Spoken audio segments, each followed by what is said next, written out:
The city of Redgrave had survived a lot of things.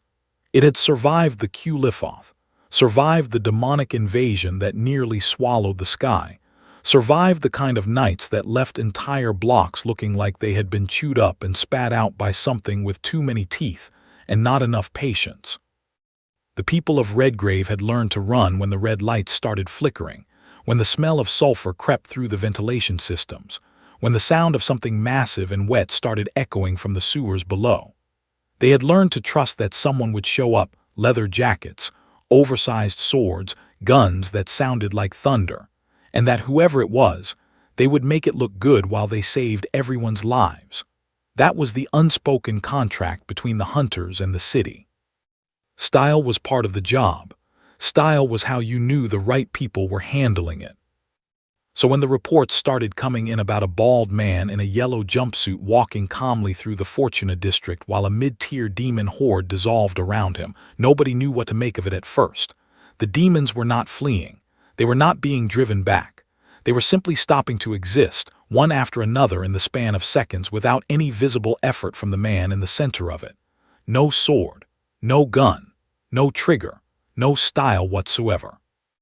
Just a single, flat punch, thrown the way someone swats a fly, and then nothing where a demon used to be. The security footage that survived showed him pausing afterward to check if there was a convenience store nearby. That footage would reach Dante's desk within the hour, and what was already set in motion by then could not be stopped, because the demon world had already noticed the anomaly too, and unlike the hunters, the demons were not confused. They were afraid, and that was only the beginning. If you are not subscribed yet, do it now before part 1 even starts, because what happens next is not something you want to walk into halfway through. This story escalates fast. It does not slow down, and by the end, the Devil May Cry universe will not look the same. You have been warned. Saitama had not meant to end up in Redgrave. That was the honest truth of it, and if anyone had asked him directly, he would have said so without any embarrassment whatsoever. He had been standing outside a grocery store in what he was fairly certain was his own city, waiting for a sale on crab legs that the flyer had promised started at 6 in the morning, when the ground beneath him had simply opened up without any warning or explanation. Not an earthquake, not a sinkhole. Something that felt deliberate, like the earth had been peeled back by something on the other side that wanted a door, and he had been standing directly on top of it when it happened. He had fallen through a tunnel of red light and screaming geometry, and then he had landed in a street that smelled like sulfur and old blood, and the crab legs were simply gone from his life entirely. He stood up, brushed off his jumpsuit, and looked around. The street was European-looking, cobblestones and arched doorways, and the kind of architecture that showed up in games he had never played. There were also demons, quite a few of them actually, clustered around a collapsed storefront about 30 meters ahead, tearing through the wall with arms that were too long and fingers that ended in things that were not really fingers anymore. They were large, the way problems tended to be large, bigger than they needed to be, louder than they needed to be, and apparently completely unaware that anyone was watching them. Saitama looked at them for a moment. He looked up and down the street. He did not see a convenience store anywhere, which was the more pressing issue. But the demons were making a lot of noise, and he could tell there were people sheltering behind an overturned vehicle about 15 meters to his left, shaking in the way that meant they had been there for a while. He walked toward the demons at a pace that could generously be described as unhurried. One of them noticed him first. A thing with 4 arms and a head that had been split open and reassembled wrong, its eyes pointing in directions that eyes were not supposed to point. It turned toward Saitama the way a predator turns toward something it has already categorized as food, pulling itself up to its full height, which was considerable, and releasing a sound from somewhere in its chest that was designed by millions of years of demonic evolution to trigger every fear response in a human body simultaneously. Saitama looked at it with the expression of someone reading a slightly disappointing menu. The demon lunged. The punch happened the way it always happened, which is to say that it was over before it registered as an event. The demon was there, and then there was a sound like the world clearing its throat, and then there was a depression in the cobblestones where the demon had been standing, and a smear of something dark on the wall of the building 20 meters behind where it had stood. The remaining demons froze. All 7 of them, in various stages of tearing through stone and metal, simply stopped and looked at the bald man in the yellow jumpsuit who was now standing in the space where their companion used to exist, wiping his glove on his pants. What followed was not a fight in any meaningful sense of the word. It was more like a summary. Saitama moved through the group with the energy of someone crossing items off a grocery list, each punch landing with the same casual finality, each demon ceasing to be a problem in the same fraction of a second. The whole sequence took less time than it would have taken to describe it. When it was done, the street was quiet in a way that streets in Redgrave almost never were, and Saitama was standing in the middle of it looking mildly dissatisfied, which was his default expression and had nothing to do with the demons specifically. He turned toward the people hiding behind the overturned vehicle. A woman was staring at him from around the bumper with her mouth open. He pointed down the street and asked if there was a convenience store in that direction. She did not answer, which he took as inconclusive. 3 blocks away, on a rooftop above the Fortuna district, a security camera that was still transmitting caught all of it. The footage was already uploading to a server connected to a neon-lit office above a shop that sold things nobody needed and fixed things that could not technically be broken. The timestamp on the file read 4 minutes past 6 in the morning, and in that office, a phone was about to ring. Dante had seen a lot of footage in his life, and most of it had been bad in the way that demon-related footage tended to be bad, grainy, chaotic, full of things that moved wrong and left stains that did not wash out of memory easily. He had a system for evaluating threat levels from security camera recordings that he had developed entirely through experience, and that he would never describe as a system because that would imply he had been paying attention when he developed it. Mostly it involved watching until something surprised him, and then deciding how seriously to take that surprise based on whether the thing on screen had more or fewer limbs than expected. It was not a perfect system. It had worked well enough to keep him alive through situations that should not have had survivors. He watched the Fortuna district footage twice without saying anything, which was unusual for Dante, who generally narrated his own reactions the way a sports commentator narrates a game that is already going well for his team. The second time through, he paused it at the moment just before the first punch, where the demon was fully extended in its lunge, and the bald man in the yellow jumpsuit was standing with his arm already cocked back in a motion that looked almost lazy, like he was throwing something away rather than throwing something at a creature that weighed approximately 3 tons and had recently torn through reinforced stone with its bare hands. Dante tilted his head. He unpaused it. He watched the demon stop existing. He set down his pizza, which was a more significant indicator of his mental state than anything he would have said out loud. The problem was not that someone had killed a pack of mid-tier demons in Redgrave.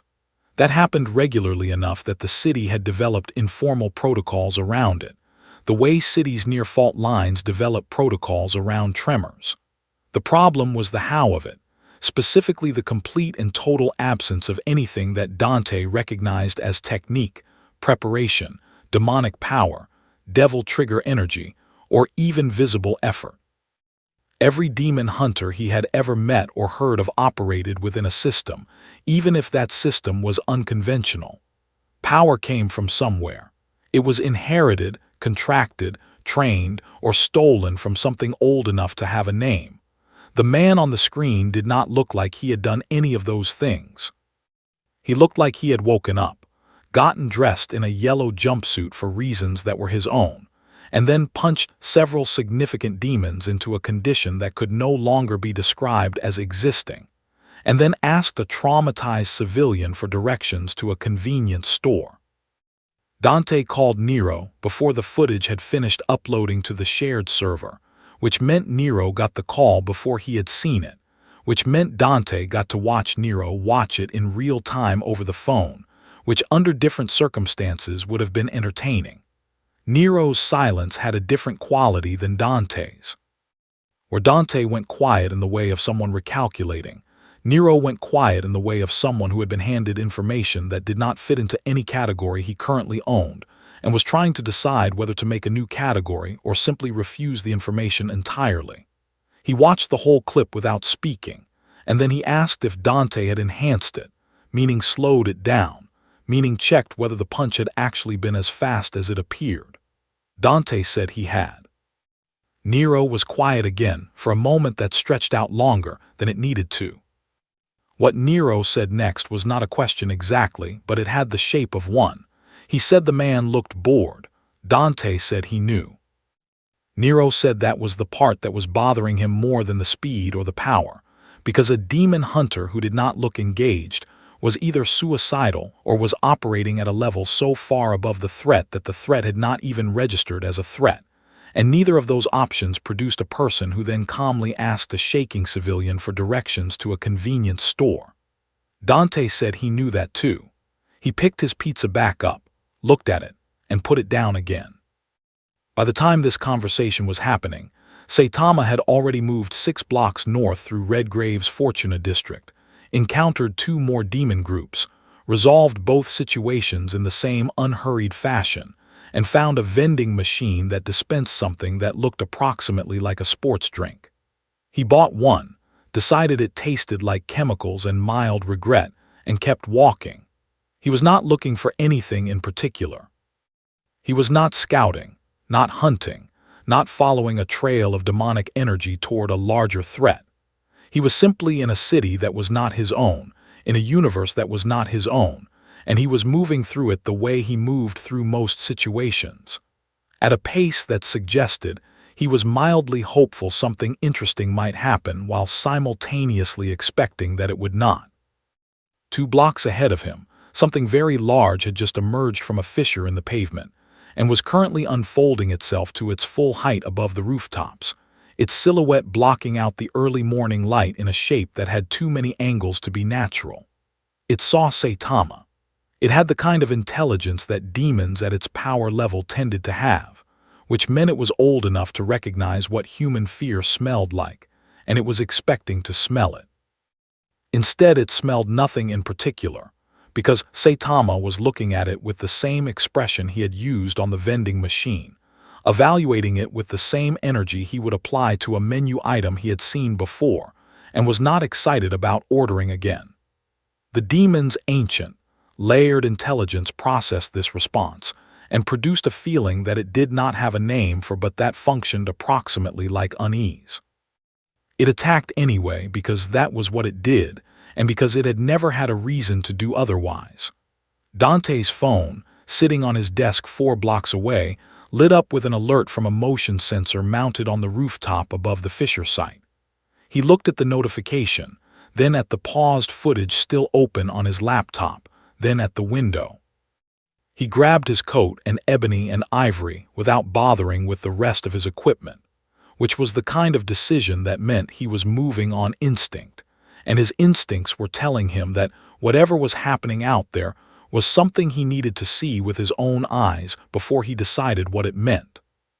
By the time Dante reached the fissure site, the large demon was already gone in the way that things tended to be gone after Saitama had addressed them, which is to say completely, and without any of the residual mess that usually marked the end of a high-level encounter. Normally, when something that size came out of a fissure in central Redgrave, it left evidence.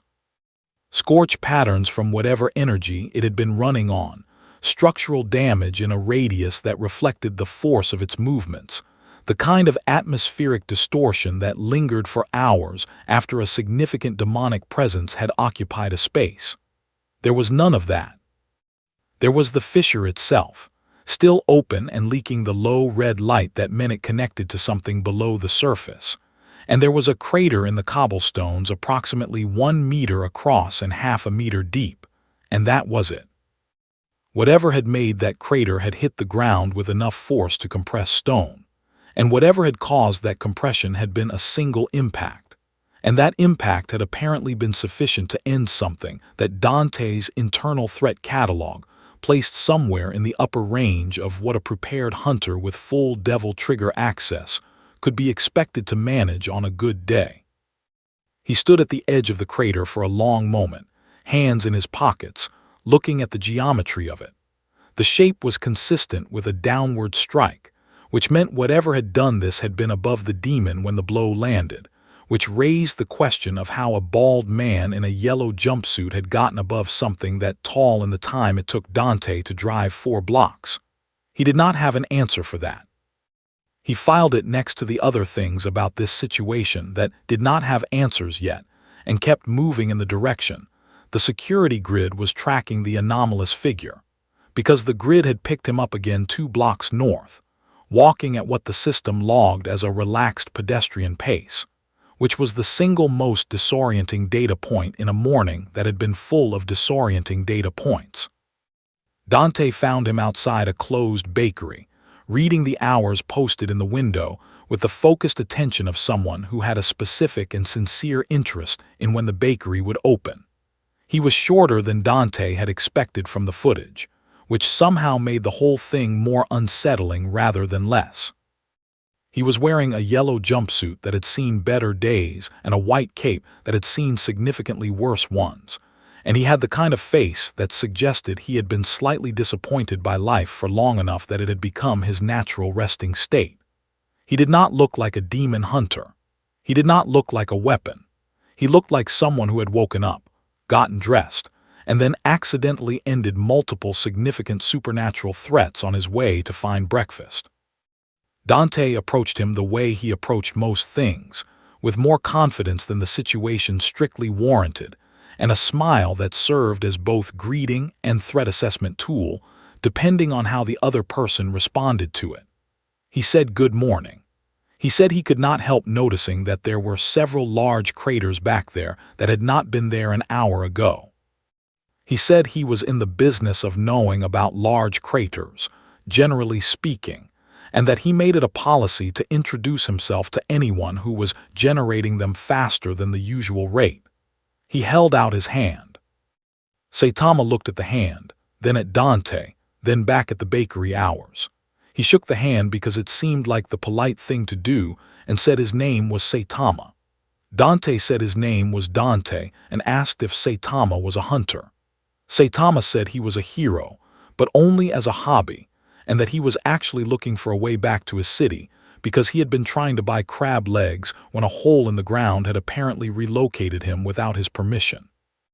Dante absorbed this information at a pace slightly slower than his usual processing speed, and asked Saitama to clarify what he meant by hero only as a hobby.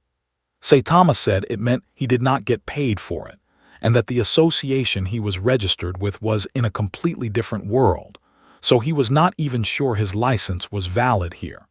He said this the way someone mentions that their gym membership might be expired. Dante looked at him for a long moment. Then he looked back in the direction of the craters.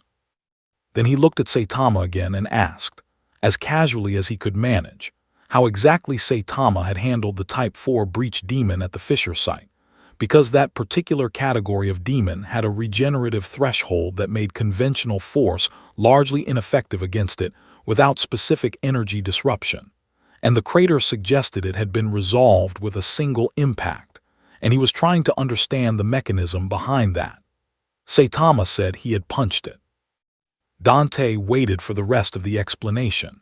No additional explanation arrived. What Dante did next was the thing that separated him from hunters who were merely talented and placed him in the category of hunters who were still alive after decades of work that should have killed them several times over. He did not push the question. He did not press for an explanation that was clearly not coming. He reassessed the situation entirely, quietly and quickly, and arrived at a new operating framework in the span of about 4 seconds. The framework was simple. He did not know what this person was. He did not know where this person had come from in any meaningful sense, and he did not know what this person was capable of beyond the evidence of the craters and the footage. but he knew that the demon world responded to things that disrupted its hierarchy, and that something which could end a Type 4 breach demon with a casual punch was going to disrupt the hierarchy significantly, whether it meant to or not. Which meant Redgrave was about to get much more complicated, and the most tactically sound thing he could do right now was keep Saitama close enough to watch. He asked if Saitama wanted breakfast. He said he knew a place that opened early and served decent food, and that while they ate he could explain the general situation with demons in Redgrave, which Saitama might find useful context given that he seemed to be encountering them regularly. Saitama asked if the place had crab.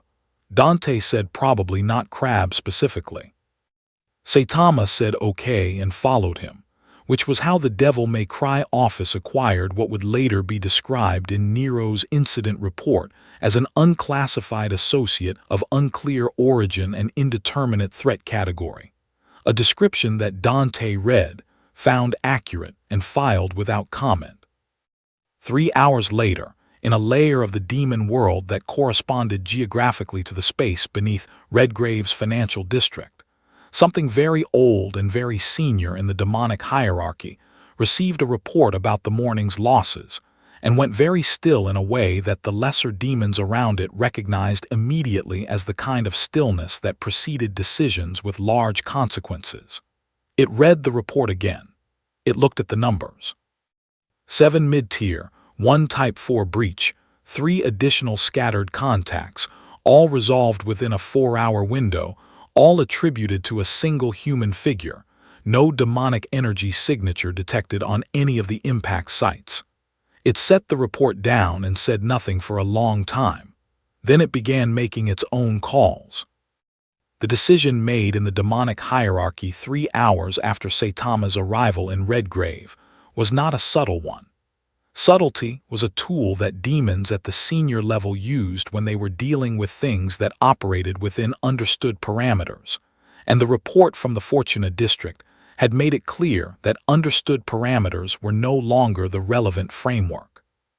What the senior hierarchy decided instead was a demonstration of scale, which was the demonic equivalent of a rebuttal. If a single human figure was eliminating contacts at the rate the report described, then the appropriate response was to increase the volume of contacts until the math stopped working in the human figure's favor. It was a logical strategy. It was the strategy that had worked against every significant threat the demon world had encountered operating from the human side in the last several centuries. It was also, as it turned out, based on an assumption about how the math worked that was going to prove catastrophically incorrect.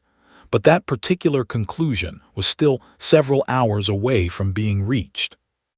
The fissures opened across Redgrave simultaneously at 11 in the morning, which was late enough that the streets had filled back up with people who had been told by emergency services that the morning's incidents were contained and that it was safe to resume normal activity, a reassurance that emergency services had issued in good faith based on information that was already outdated. 14 fissures, distributed across the city's major districts, each one larger than anything that had opened in Redgrave since the Qlifoth incident, each one releasing something that had been specifically selected from the available inventory of demonic threats based on what had historically been effective against human resistance at scale. The sky above the financial district turned the color of a bruise. The temperature dropped across the entire city simultaneously. Every electronic device in a 6-block radius of each fissure site went dark, which took out traffic systems, emergency communications, and the security grid that Dante's office used to monitor contact locations citywide. Dante was in the middle of explaining the basic structure of demonic hierarchy to Saitama when the grid went dark, and he stopped mid-sentence and looked at his monitoring screen with the particular quality of attention that meant he was rapidly restructuring his threat assessment in real time. Nero called from the field 30 seconds later, his voice carrying the controlled tension of someone who was professionally accustomed to bad situations and was currently looking at one that was pushing the upper edge of his reference range.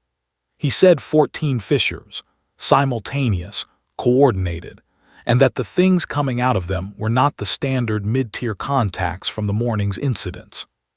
He said they were looking at Type 6 and above across multiple sites, which was a classification that implied coordinated demonic military action rather than opportunistic incursion, and that he was currently engaged with a contact at the Fortuna Bridge that was giving him more resistance than he was comfortable with. He asked where Dante was. Dante said he was at the office. Nero asked if Dante was coming. There was a brief pause on the line. Dante looked at Saitama, who was sitting across the desk eating a sandwich that had been in the office refrigerator and that Dante had not remembered was there. Saitama was listening to the phone call with the mild interest of someone overhearing a conversation on public transit that was slightly more dramatic than average. He was not alarmed. He was not tensing up or scanning the room or doing any of the things that a person does when they hear that 14 simultaneous demonic incursions have just opened up across the city they are currently sitting in. He took another bite of the sandwich and looked at Dante with an expression that said he was waiting to see if this was going to be relevant to his morning or not. Dante told Nero he would handle the eastern sites and that Nero should focus on the bridge. Then he hung up and looked at Saitama and said, as straightforwardly as he could manage, that the city was currently experiencing a coordinated demonic incursion across 14 locations simultaneously, and that he could use help covering the sites he could not reach quickly enough. He said this with the implicit understanding that he was making a calculated decision to direct an unknown quantity toward active threat sites without fully understanding what that quantity was or how it operated, because the alternative was letting those sites run unchecked long enough for the casualties to become significant. Saitama asked which direction was east. Dante pointed. Saitama stood up, finished the sandwich, and walked out the door. What followed over the next 90 minutes constituted the most statistically anomalous event in Redgrave's documented history of demonic incursion response, and that was a category with significant competition. Dante handled 3 eastern sites with the efficiency and style that his reputation was built on, moving between locations with the combination of speed and precision that came from 2 decades of work in conditions that did not permit mistakes. Nero held the Fortuna Bridge against a sustained assault that left 3 city blocks structurally compromised, and his devil-bringer arm radiating enough energy to be visible from the air. Both of them were operating at the upper range of what they were capable of, and both of them were managing their respective situations without resolution, in the sense that the volume of contacts was high enough that containment rather than elimination was the realistic short-term goal. Saitama resolved 7 sites in the same 90 minutes. He did not take a direct route between them. He stopped once to look at a storefront display of imported goods that caught his attention, spent approximately 4 minutes examining items through the glass, determined that nothing was on sale, and continued. He did not appear to be prioritizing sites by threat level because he did not have access to the threat classification data, and would not have used it if he had, since all of the sites registered as approximately equivalent from his perspective, which is to say they contained demons that stopped being demons when he punched them, and then he moved on to the next one. The Type 6 contacts that the demonic hierarchy had specifically selected for this operation, because of their resilience against human-level force, lasted between 1 and 3 seconds of contact with Saitama before joining the growing category of things that had been problems and were no longer problems. One of them, a named entity with a documented history in demonic military operations spanning 400 years, managed to generate a defensive barrier using condensed demonic energy before Saitama reached it. The barrier lasted for the duration of the punch, which is to say it did not last. By 1 in the afternoon, 11 of the 14 fissures had gone quiet. The 3 remaining ones were the sites Dante and Nero were managing, still active, still requiring sustained effort to hold. The demonic hierarchy, receiving real-time updates from the field, had gone through 2 successive rounds of reassessment in 90 minutes, and was currently in the process of a third one that was taking longer than the previous 2 because the data it was working with was becoming increasingly difficult to fit into any existing analytical framework. 7 sites, 90 minutes, no detectable energy expenditure, no escalation of technique. No pattern that suggested the human figure was approaching any kind of limit. The senior entity that had ordered the demonstration of scale looked at the updated report and experienced something that its long existence had not prepared it well for, which was the specific variety of uncertainty that comes from realizing that the tool you are using to measure a problem is not capable of measuring the problem correctly. It ordered a different kind of response, not more volume, something older, something that had not been deployed in the human world in a very long time, something that the demonic hierarchy reserved for situations where the standard inventory had already been tried and found insufficient. 2 layers below Redgrave, in a chamber that predated the city above it by several thousand years, something that had been sleeping began to wake up, responding to a summons it had not received in centuries. And in a separate part of the city, in a location that had nothing to do with the demonic hierarchy's operations, Virgil was standing on a rooftop, watching the last of the visible fissure light fade from the sky, holding a report of his own, reading it with the focused and unreadable attention of someone who has just encountered a variable they were not expecting and are now deciding what to do about it. Virgil had not been in Redgrave for reasons that were easy to explain, or that he felt any particular obligation to explain to anyone. He had been moving between locations along the boundary layer between the human world and the demon world, following a line of research that was his own, and that served purposes that were also his own. And Redgrave had simply been the next point on that line, when the morning's events had begun generating enough disturbance in the local demonic energy field to register on instruments he carried, that were not technically instruments in any conventional sense. He had arrived at the city's edge approximately 2 hours into the incursion response, observed the situation from a series of elevated positions without intervening, and spent the time between his arrival and the current moment doing what he did with most situations before deciding how to engage with them, which was to understand them completely before committing to a course of action. This was the primary difference between him and Dante, and both of them knew it, and neither of them thought the other's approach was entirely wrong, which was as close to mutual respect as their relationship tended to get. What he had observed over those 2 hours had produced in him a state that he would not have described as confusion, because he did not find the concept particularly useful as a self-description, but that functioned in practical terms as an extended and unusually serious recalibration.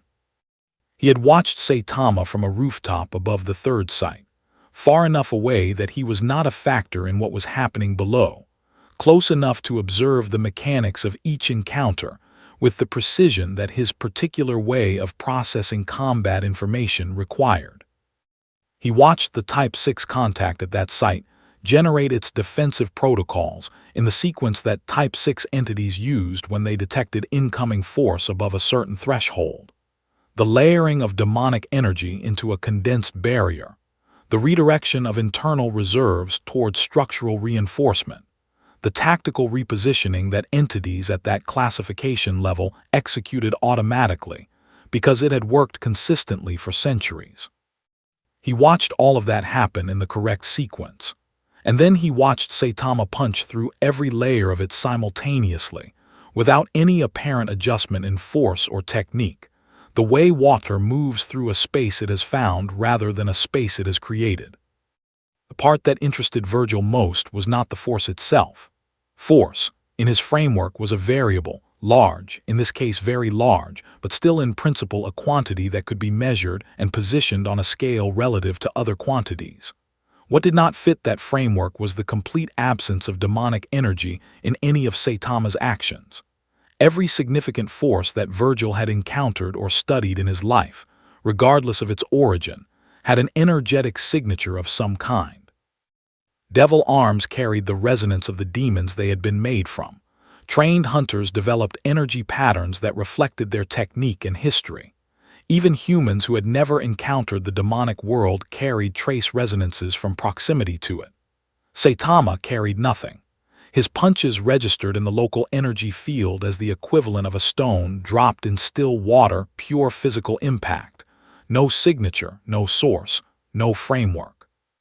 It was as if the force existed entirely outside the system that Virgil used to understand force, which was not a conclusion he arrived at easily or without significant resistance from his own analytical process. He came down from the rooftop after the seventh sight went quiet and tracked Saitama's movement through the city, using a combination of the residual disturbances his impacts left in the physical environment and a straightforward observation of where the demonic activity was ceasing. He found him in a park in the northern district, sitting on a bench, looking at a pigeon with the focused attention of someone who does not have anything else to do and has decided that a pigeon is sufficient entertainment for the moment.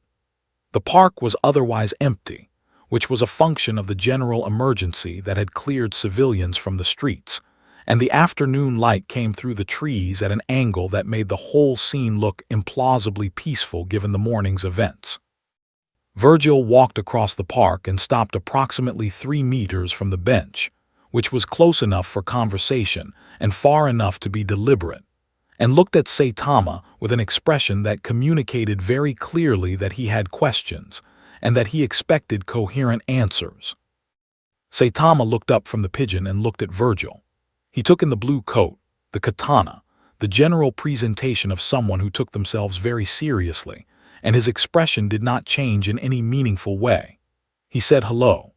Virgil said he had been observing Saitama's actions across 7 contact sites over the past 2 hours, and that he had several questions regarding the mechanism behind his combat capability, specifically as it related to energetic output and source. Saitama looked at him for a moment and then said he just punched things. Virgil said he understood that was the observable action, but that he was asking about the underlying system that produced the force behind the action, because all force at that scale had a system, and understanding the system was necessary for accurate assessment. Saitama said there was not really a system. He had just trained really hard for a long time, and now he could punch things very hard. Virgil was quiet for a moment that lasted slightly longer than he intended it to. He asked what kind of training. Saitama said 100 push-ups, 100 sit-ups, 100 squats, and a 10-kilometer run every day for 3 years. Virgil looked at him with the expression of someone who has been handed an answer and cannot determine whether it is a deflection or the truth, because the answer is so structurally simple that it cannot be true. And yet the evidence of the morning suggested that something had produced a capability that bypassed every known system of power scaling. And a training regimen of almost comedic simplicity was in some ways more consistent with that evidence than a complex demonic or supernatural origin would have been, because complex origins left signatures, and this one had left nothing.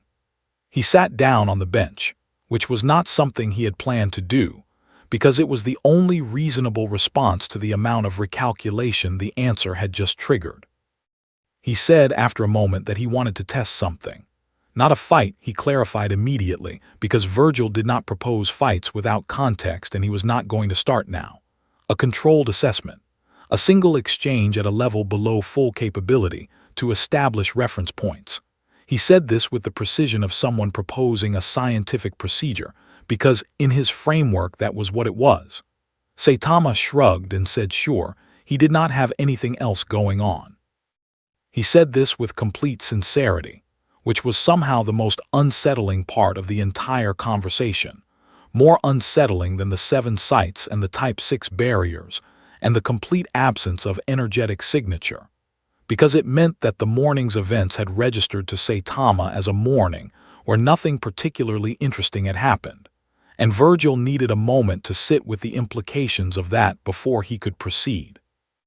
He stood up and drew Yamato in a motion that was controlled and deliberate rather than aggressive, holding it in a ready position that was not a threat but was a statement of intent and capability. A measured strike, contained force, enough to establish a data point. Saitama stood up from the bench and turned to face him and put his hands in his pockets. He did not take a stance. He did not raise his hands. He stood the way someone stands when they are waiting for a bus, which was the moment that something in Virgil's assessment framework produced an output it had never produced before, which was a clear and unambiguous recommendation to stop and think more carefully before continuing. He had never received that output regarding a human opponent. He stood with Yamato raised for a long moment, looking at Saitama standing with his hands in his pockets, and the pigeon that had been on the bench flew away, because pigeons are better at reading situations than they are generally given credit for. Below the city, the ancient thing that had been summoned was now fully awake and had begun moving upward through layers of stone and demonic infrastructure toward the surface, and the tremors it generated were subtle enough that most of the city did not register them yet. But the bench in the park vibrated with a frequency that was just barely perceptible to someone paying attention, and Virgil felt it through his feet and understood immediately what it meant. He sheathed Yamato. He looked at Saitama and said that what was coming up from below was significantly more serious than anything the morning had produced, and that whatever Saitama's reasons for being in this city were, the next several hours were going to require a decision about whether he was going to engage with what was coming or find somewhere else to be. Saitama asked if whatever was coming would be interesting. Virgil said he genuinely did not know. Saitama said that was probably a yes then, since most things that people described as serious ended up being the same as everything else. He put his hands back in his pockets and looked at the direction the tremors were coming from with the mild hopefulness of someone who has been disappointed before but has not entirely given up. The thing that came up through the floor of Redgrave's financial district did not have a name that translated into any human language in a way that preserved its meaning. The demonic hierarchy referred to it by a designation that functioned more like a warning than a title, a sequence of sounds that junior demons were taught to recognize, so they could move away from whatever direction those sounds were coming from. It had been deployed twice in the last 3,000 years, both times in situations where the hierarchy had determined that the standard inventory of threats had been exhausted and that something categorically different was required. Both of those deployments had resolved the situations they were sent to resolve. The hierarchy had sent it a third time with the same expectation, because the hierarchy was working from a historical record that was comprehensive and accurate right up until the point where it became completely irrelevant, which was the morning Saitama arrived in Redgrave. It came up through the floor of the Aldermore Financial Center at 2:47 in the afternoon, taking the building with it in the sense that the building ceased to be a building and became instead a collection of components that had previously been a building, distributed across a 2-block radius by the force of something very large moving upward through the space the building had been occupying. The thing itself was large in a way that did not communicate well in terms of specific measurements, because its size was less a fixed quantity than a condition it imposed on the surrounding space, the way extreme cold is not just a temperature, but a state that everything in proximity is forced to participate in. It had features that were recognizable as features in the sense that it had things where eyes would be and things where a mouth would be, and a general orientation that implied a front and a back. But the specifics of those features were the kind of specifics that the human visual processing system handles by averaging them into something more manageable, and then filing the experience somewhere it does not have to look at directly. Dante felt the tremors from 6 blocks away, and was already moving before the building came down, having spent enough of his life in proximity to demonic emergence events that his body had developed opinions about ground vibrations that operated ahead of his conscious assessment. He covered the 6 blocks at a speed that his coat was not really designed for aerodynamically, and arrived at the edge of the debris field to find the thing already fully emerged and oriented, looking out over the financial district with the unhurried attention of something that had not been in the human world for a very long time, and was taking a moment to reacquaint itself with the texture of the place before proceeding. It was the kind of pause that implied confidence, the specific confidence of something that had never had a reason to hurry because nothing had ever given it one. Dante looked at it for approximately 2 seconds, which was enough time for his assessment to complete and produce a number, and the number was not a good one.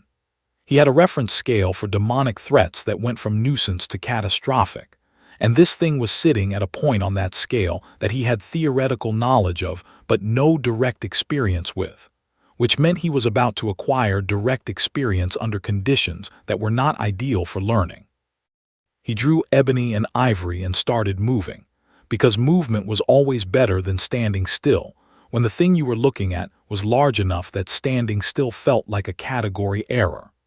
He fired a sequence of shots that were not intended to damage so much as to announce, to establish his position in the encounter as an active participant rather than an observer, because active participants had more options than observers even when the options were not good ones. The thing looked at him. It looked at him the way very old and very large things look at things that are much smaller, with a quality of attention that was not quite contempt and not quite curiosity, but something that combined elements of both in a ratio that was not flattering to Dante. It raised something that functioned as an arm and produced a wave of condensed demonic force that traveled outward from its position at a speed that gave Dante approximately enough time to be aware that it was coming before it hit the section of street he had been standing on, and converted that section of street into a new and deeper section of street. He was in the air before it arrived, which was the difference between being in the incident and being a casualty of the incident, but the force of the displacement threw him 40 meters and introduced him to the side of a building at a velocity that left a Dante-shaped impression in the masonry, and briefly made the question of what came next a physiological rather than tactical concern. Nero arrived from the south 30 seconds later, Devil Bringer blazing with enough energy to light up the dust cloud the building collapse had generated, and threw himself into the engagement with the total commitment that was his primary combat characteristic, the quality that Dante had always privately considered both his greatest asset and the thing most likely to eventually get him killed. He landed a sequence of strikes with Red Queen that were technically excellent and generated enough force to visibly affect the thing's attention, which was more than Dante's opening had done, and for approximately 45 seconds, the engagement had the shape of something that might be managed if the right resources were applied in the right sequence. Then the thing responded with a focused application of the same condensed demonic force it had used on Dante, directed specifically at Nero, and Nero managed to get a partial deflection up in time to keep the impact from being final, but not in time to keep it from being significant. And he came down in the rubble of the former financial center with his Devil Bringer arm partially suppressed, and his capacity for a second round of that quality of engagement temporarily and seriously reduced. Virgil arrived from the north, having crossed the city at a pace that reflected the urgency of what he had felt through the ground in the park, with Saitama approximately 30 meters behind him, at a pace that reflected the pace Saitama moved at when he was interested in something but not in a hurry about it. Virgil assessed the situation in the time it took him to cross the debris field perimeter, cataloged the positions of Dante and Nero, evaluated the thing's current orientation and the residual energy patterns of its last 2 strikes, and committed to an approach that used Yamato's dimensional cutting capability to target the binding structure of the thing's physical form rather than its surface, which was the correct tactical decision given what he was looking at, and would have been an effective approach against almost anything else in the demonic hierarchy's inventory. He executed it with the precision that was the defining characteristic of everything he did. The cut landed exactly where he had intended it to land. The thing looked down at the location of the cut, then back at Virgil, with an expression that communicated very clearly that the cut had been felt but had not been sufficient. And Virgil understood in that moment that he was looking at something where sufficiency was not a threshold he could reach with what he currently had available to him. Saitama walked past him. He walked past Virgil without stopping, hands in his pockets, crossing the debris field with the same unhurried pace he used for everything, stepping over chunks of masonry and twisted structural steel with the mild attentiveness of someone navigating a cluttered sidewalk. The thing became aware of him at approximately the same moment Dante, pulling himself out of the wall impression, became aware that Saitama had entered the engagement zone. Every demon at every level of the hierarchy that was currently observing this encounter through whatever means demons used to observe things they were invested in, became aware simultaneously. There was a quality to Saitama's approach that none of them had a framework for, because the quality was the total absence of framework. No technique, no energy, no preparation, no acknowledgement that what he was walking toward was something that had just casually neutralized two of the most capable demon hunters currently operating in the human world. He walked toward it the way he walked toward vending machines and closed bakeries and pigeon-occupied park benches, with the same energy, the same pace, the same expression. He stopped when he was close enough. He looked up at it. He tilted his head slightly, the way he tilted his head when he was evaluating whether something was going to be interesting. The thing looked down at him, and for the first time in 3,000 years of recorded deployment history, it hesitated. Not long. Not long enough for anyone except Virgil, who was watching with the specific attention he applied to things that mattered, to register it as a hesitation rather than simply a pause. But it was there, and it was real, and it was the first indication that something in the ancient and comprehensive threat assessment system that the thing had developed over millennia of operation had returned an output that it did not know how to process. Saitama drew his arm back. The hesitation ended, because the thing was what it was, and what it was did not yield to uncertainty. And it brought everything it had down toward the small, bald man in the yellow jumpsuit who was standing in front of it with one arm cocked back like he was throwing a ball in a park. The sound the punch made was not loud. That was the thing that Dante remembered afterward, when he was trying to explain it to people who had not been there, that the sound was not proportional to the outcome in any way that made physical sense. It was a single, flat, unremarkable impact sound, the kind of sound a hand makes against a heavy bag in a gym, and then the thing that had been deployed twice in 3,000 years and had resolved both situations it was sent to resolve was no longer a thing. It was a pattern of rapidly dispersing particles moving outward at significant velocity, and the demonic energy that had constituted it was dissipating into the local field in a way that would be detectable on sensitive instruments for weeks, and the financial district of Redgrave had a new open-air plaza where a large section of it used to be. Saitama lowered his arm. He looked at the space where the thing had been. His expression did not change. He turned around and looked at Dante, who was standing in the remains of his wall impression with plaster dust in his hair, and Nero, who was sitting in the rubble with his devil bringer flickering, and Virgil, who was standing completely still with Yamato at his side, and an expression that was as close to undone as his face ever got.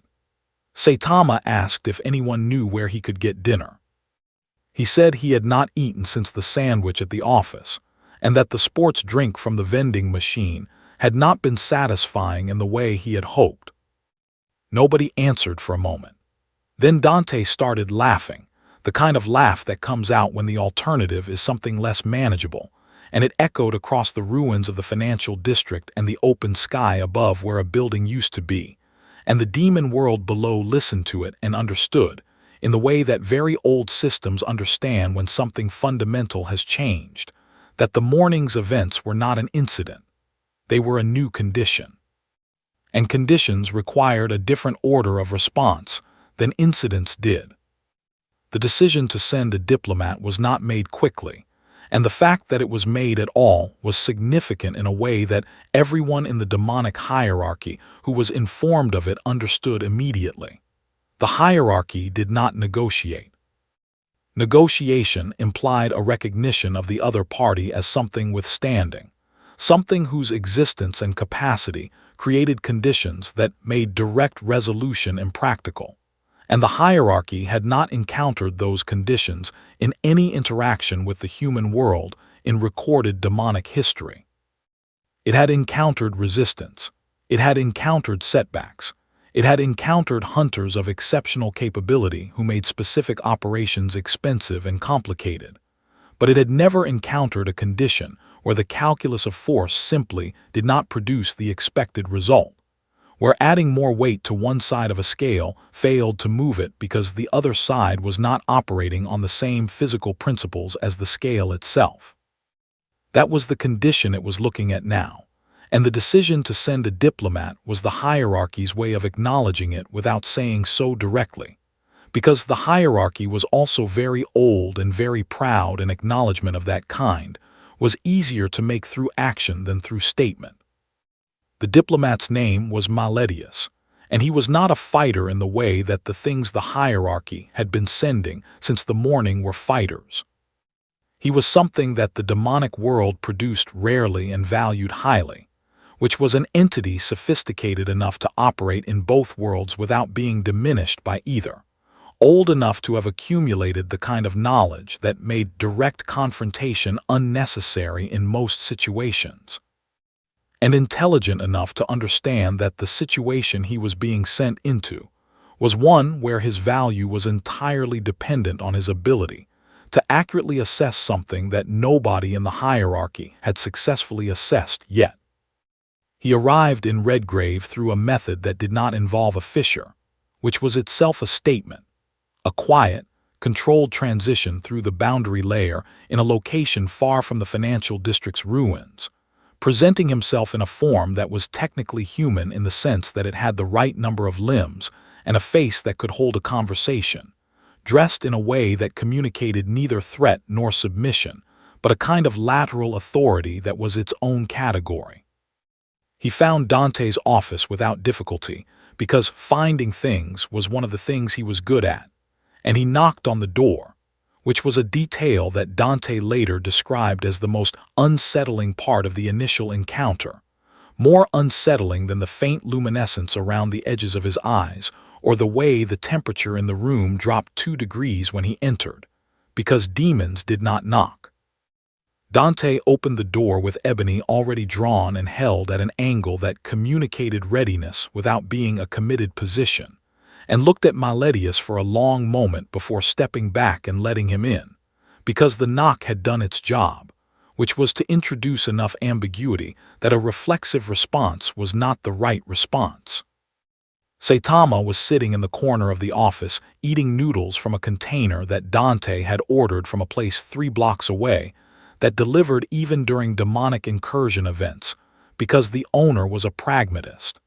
He looked at Malletius with the same expression he used for most things, which communicated neither recognition of significance nor absence of attention, just a baseline engagement with whatever was currently in front of him. Malletius looked at Saitama and the calibration that he had been running since his briefing, the careful construction of an approach framework based on everything the hierarchy knew about the anomaly, shifted in a way he had not anticipated, because the hierarchy's reports had described Saitama's power accurately, but had failed to capture the quality of his presence, which was not the presence of a weapon or a force or a threat in any conventional sense. It was the presence of someone for whom the current situation was approximately as significant as a Tuesday, and that quality, that total authentic indifference to the weight of the moment, was something Malletius had not encountered in 3,000 years of diplomatic work and did not have a prepared response to. He sat down across from Dante's desk, declined the offer of coffee that Dante made in the tone of someone who makes the offer purely to establish social framework rather than because they expect acceptance, and said that he was there to open a channel of communication between the demonic hierarchy and whatever represented the human side of what had been happening in Redgrave since the morning. He said this with the precision of someone who had prepared the sentence carefully and was delivering it exactly as prepared, and Dante leaned back in his chair and looked at him with an expression that was simultaneously amused and completely alert, the expression he used when something was interesting in a way that might also be dangerous. He asked what the hierarchy wanted to communicate. Malletius said the hierarchy wanted to understand the nature of the anomaly before determining its next course of action, and that understanding required information that could only come from direct engagement with the relevant parties. He used the word anomaly without looking at Saitama, which was a diplomatic choice that did not accomplish what he intended it to accomplish. Saitama looked up from his noodles and said he was not an anomaly, he was just a hero. He said this without any particular emphasis, as a correction of a factual inaccuracy rather than a rebuttal of a framing, the way someone corrects a mispronunciation of their name. Malletius looked at him for a moment and then said, with the careful neutrality of someone navigating a conversation that had just moved into territory his preparation had not covered, that the hierarchy's use of the term was not intended as a classification of threat, but as an acknowledgement of something that fell outside existing categorical frameworks. Saitama said that was fine, but that he was still just a hero, and that hero was already a category, and that if the demonic hierarchy needed a new category for it, then that was their problem and not his. He went back to his noodles. Dante watched this exchange with the quality of attention he gave to things that were teaching him, something he had not expected to learn. And what it was teaching him was that Saitama was more destabilizing in conversation than he was in combat, because in combat the destabilization was a function of force, and force was at least theoretically something you could account for. But in conversation, the destabilization came from a complete and genuine absence of investment in the frameworks that everyone else in the room was operating within, and there was no counter to that, no technique or capability that addressed it, because it was not a move. It was just who he was. Malletius was experiencing the same lesson from a different angle, and unlike Dante, he had not had the benefit of the morning's events to prepare him for it, so the impact was sharper. Malletius redirected. He said the hierarchy's primary concern was the stability of the boundary between the human world and the demonic world, and that the events of the morning had introduced disturbances into that boundary that were already producing secondary effects in the deeper layers of the demonic infrastructure. He said this was not a threat but an observation, and that the hierarchy's interest was in understanding whether the anomaly, he paused and corrected himself, whether Saitama intended to continue operating in Redgrave in ways that affected the boundary layer, and if so, what kind of operational framework he was working within. Saitama said he was mostly just trying to get home, and that he would stop punching demons if they stopped appearing in front of him, but that he could not make any promises about that because they kept appearing in front of him, and he was not going to just stand there. Malletius said he understood. He said it in the tone of someone who understood the words but was still processing the implications. What Malletius did not say, because the diplomatic framework he was operating within did not have a mechanism for saying it directly, was that the hierarchy was genuinely uncertain what to do next, and that this was an experience it had not had in a very long time, and that the uncertainty was producing effects in the deeper layers of the demonic world that went beyond the boundary disturbances he had described.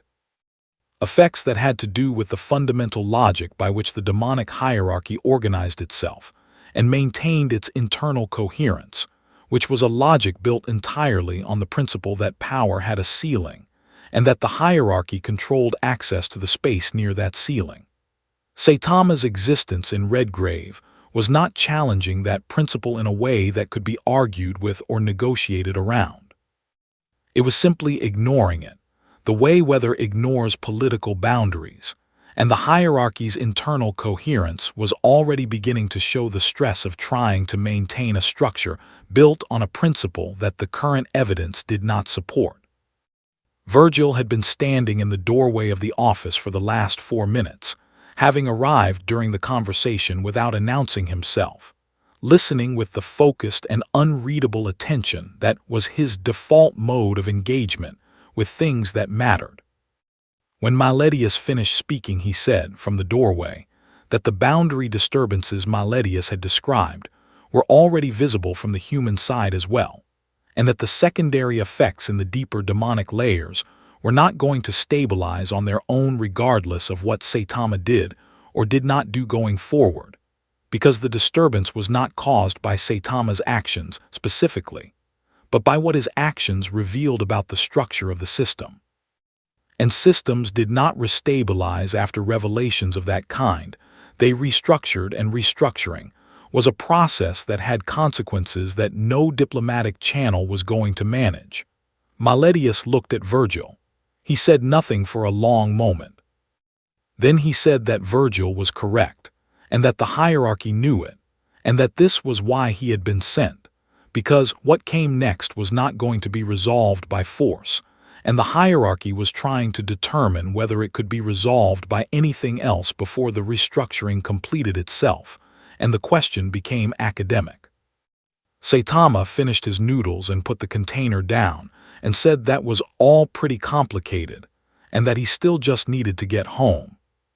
He said it without impatience, as a simple statement of his ongoing situation, and the room around him, containing a demon diplomat of significant seniority, 2 of the most capable hunters in the world, and the son of the Dark Knight who had restructured the relationship between human and demonic power twice in his lifetime, absorbed that statement in a silence that lasted long enough to mean something. Outside, the ruins of the financial district were still settling. Below the city, the demonic infrastructure was doing something that none of the instruments the hierarchy used to monitor it had been designed to measure, because the instruments were designed to measure fluctuations within a stable system, and the system was no longer stable in the way the instruments required. And somewhere in the space between the human world and the demonic world, in the boundary layer that Malletius had described as disturbed, and Virgil had described as restructuring, something was changing in a way that was going to be irreversible by morning regardless of what anyone in the office decided to do about it. The boundary layer between the human world and the demonic world was not a wall. That was the misunderstanding that most people who thought about it at all tended to make, picturing something solid and maintained, a barrier that required active effort to breach, and that returned to its original condition after each breach was sealed. The reality was closer to a membrane, something that had tension and elasticity, and that responded to pressure by distributing that pressure across its surface, rather than absorbing it at the point of contact. Fissures were not holes in the membrane. They were points where local pressure had exceeded local tension, and the membrane had thinned to the point of transparency, and they closed not because the membrane healed, but because the pressure differential equalized and the tension redistributed.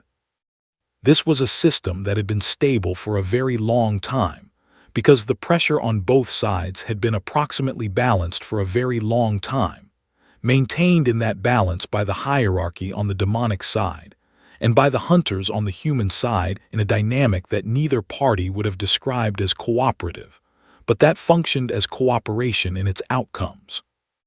What Saitama had done over the course of one day in Redgrave was not breach the membrane at additional points.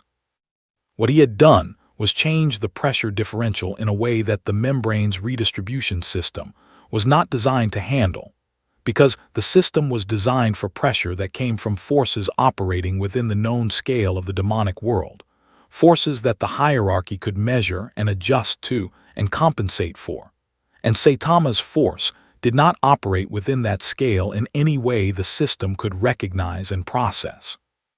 The membrane had been trying to redistribute a pressure it could not measure since 6 in the morning, and by midnight it had been trying for 18 hours, and the cumulative effect of 18 hours of failed redistribution in a system built on the assumption that redistribution was always possible was something that Virgil had predicted and that Malletius had confirmed, and that nobody had found a way to prevent. Because prevention would have required removing Saitama from the equation, and nobody had found a way to do that either. The break happened at 3:14 in the morning, not at a Fisher site, not in the financial district, not at any of the locations where the day's events had been concentrated. It happened in the residential district of Eastern Redgrave, in a quiet street where the buildings were old and the trees had grown into the power lines over decades of insufficient maintenance, in a location that had no particular significance to anyone.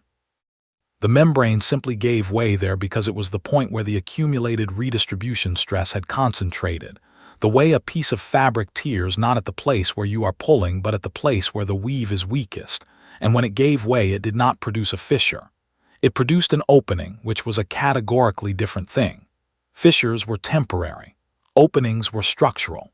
A fissure was a door that closed. An opening was a door that had been removed. Dante felt it before he saw it, the way he felt most significant demonic events, through a combination of physical sensation and something less easily described that came from years of proximity to the boundary layer and had become a kind of literacy in its fluctuations. He was on the roof of his building at the time, unable to sleep for reasons he would not have examined closely even if he had been inclined to examine things closely, and the feeling that came through his feet from the structure of the building was different from the tremors of emergence events. It was steadier and deeper, and had a quality of permanence that emergence tremors did not have, the difference between a wave and a tide. He was moving before he had consciously decided to move. Nero was at the opening first, having been closer to the Eastern District, and what he saw when he arrived was something that his experience had not given him a reference for. The opening was approximately 40 meters across, and it was not red, which was the color of fissure light, and had become the visual shorthand for demonic breach events in Redgrave. It was the color of nothing, a darkness that was not the darkness of night but the darkness of absence, a space where the visual information that the human eye expected to find simply was not present. Through it, visible in the way that things are visible in dreams where you understand what you are seeing without being able to describe the process by which you understand it, was the demonic world. Not a section of it, not a tunnel through the boundary layer to a specific location on the other side. All of it or enough of it that the distinction was not meaningful, a vista of something vast and structured and completely alien to every principle by which the human world organized itself, visible through a hole in the street of a quiet residential district where the trees had grown into the power lines. Nero stood at the edge of it and felt something that he did not have a precise name for, but that functioned as the specific variety of fear that comes not from danger, but from scale, from the sudden visceral understanding that the thing you are looking at is so much larger than the context you have been operating in that your context was never an accurate description of the situation. He had fought significant demons. He had been through the Qlifoth. He had stood in places where the demonic world was visible and present and actively hostile, but he had always experienced it as an intrusion into the human world, something pushing through from the other side, and what he was looking at now was not an intrusion. It was a window, and the window was just as open from the other side as it was from this one. Dante arrived 4 minutes after Nero and stood next to him and looked at the opening for a long moment without speaking. He had his hands in his coat pockets, and his expression was the one he used when he was thinking fast and did not want whatever he was thinking to be readable, which was a less effective concealment than he believed it to be, at least to anyone who had known him long enough. He said quietly that this was not a breach event. Nero said he knew. Dante said the difference between what this was and what a breach event was happened to be the difference between a problem that could be solved and a condition that had to be managed, and that management required resources and coordination that they were going to need to organize very quickly because the opening was stable, which meant it was not going to close on its own. And stable openings at this scale had effects on the surrounding environment that compounded over time in ways that were going to become visible to the general population of Redgrave within hours rather than days. Virgil arrived next, and then Malletius, who had been in the city still and had felt the break through his connection to the demonic infrastructure in a way that had brought him out of wherever he had been with an urgency that was visible even through the controlled presentation he maintained. He looked at the opening and said nothing for long enough that Dante, who was not a patient person in situations that had already exhausted his patience reserve for the day, asked him what the hierarchy's assessment was. Malletius said the hierarchy's assessment was that this was what they had been trying to prevent, and that they had not prevented it, and that the implications of that failure were going to become clear over the next several hours in ways that the hierarchy was currently attempting to model, but that the modeling was complicated by the fact that a stable opening at this scale had no historical precedent in the period during which the hierarchy had been maintaining records, which meant they were working without data in a situation that very much required data. Saitama arrived last. He had been asleep in the office when the break happened, which said something about how the break had registered to him relative to how it had registered to everyone else, which is to say it had not woken him up, and he had only come because Dante had called him, speaking in the fast, quiet voice of someone who needed another person somewhere specific, without wanting to explain the full context over the phone. He walked up to the group standing at the edge of the opening, and looked into it with the same evaluative tilt of the head he had used on the park bench with Virgil and the vending machine and the closed bakery, and everything else that he had assessed over the course of the day. He looked at the demonic world through the opening for a long time, longer than he had looked at anything else. His expression, for the first time since he had arrived in Redgrave, was not exactly flat. It was something adjacent to curious, the specific quality of curiosity that emerges when something is genuinely different from everything you have encountered before rather than just larger or more aggressive. He asked what was on the other side. Virgil said the demonic world. Saitama said he could see that. He meant what was specifically on the other side, directly through the opening, because something was there, something that was looking back through the opening from the demonic side with an attention that was different from the ambient hostility that radiated from everything else visible through the gap. Virgil looked more carefully. Dante looked more carefully. What they both saw, once Saitama had directed their attention to it, was something standing on the other side of the opening at approximately the distance that made it visible without being clear, looking through the gap at the group assembled on the human side with a focused and deliberate quality of attention that implied intelligence and intent rather than the reactive aggression of standard demonic entities. It was not moving. It was not threatening. It was watching. And it had been watching since the opening formed, which meant it had either anticipated the opening or had caused it, and neither of those possibilities led anywhere comfortable. Malletius looked at it and went very still in the way he had gone still when he first read the morning's incident report, the stillness that meant he was processing something that required all of his available capacity. He said, after a moment that stretched out long enough for everyone present to notice its length, that the entity on the other side was not affiliated with the hierarchy. He said this with a precision that communicated that he was not being approximate, that he was making a specific and certain identification, that the thing on the other side of the opening was not something the hierarchy had sent, and was not something the hierarchy controlled, and that its presence at the opening was information that changed the structure of the situation in a way that affected everyone assembled on both sides of the gap. Dante asked what it was affiliated with. Malletius said that was the problem.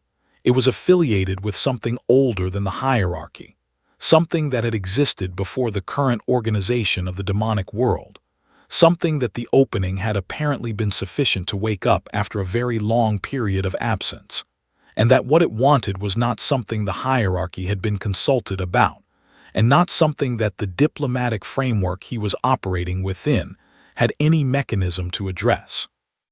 The thing on the other side of the opening took one step forward, closing the distance between itself and the gap by a fraction that was nonetheless visible as movement, and the temperature on the human side of the opening dropped by 1.5 degrees in the span of 5 seconds. Saitama watched it take the step, and his expression completed its movement from flat to curious in a way that was subtle enough that only Virgil, who had been watching him with the specific attention he reserved for things that mattered, registered it fully.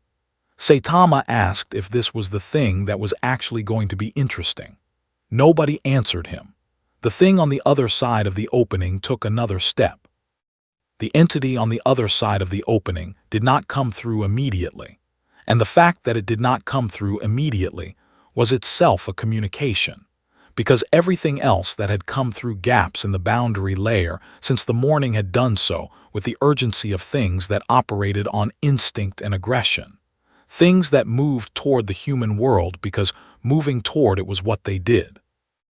This entity stood at the threshold and did not cross it, and that restraint was a demonstration of a quality that instinct and aggression do not produce, which was patience, the specific patience of something that understands the value of a moment and chooses to occupy it fully before moving to the next one. It stood at the edge of the opening with the stillness of something that had been still for a very long time and had not lost the capacity for it. And it looked through at the assembled group on the human side with an attention that was so complete and so organized that it felt, to everyone it was directed at, like being read. Dante felt it first as a pressure behind his eyes that was not painful but was insistent, like a sound at a frequency, just below the threshold of hearing that is there because of what it does to the air around it. He had experienced demonic telepathic contact before, and this was not that. Or not only that, it was something more structural, something that engaged with his mind at a level below language and below image, and below the specific cognitive processes that he identified as thinking, engaging with something more fundamental that he did not have a name for, and that the contact seemed to know he did not have a name for. And it waited patiently at that level until he stopped trying to categorize the experience and simply experienced it. Then it moved. What it communicated was not words, but it arrived with the clarity of words, organized into meaning the way that understanding sometimes arrives complete before the language for it does.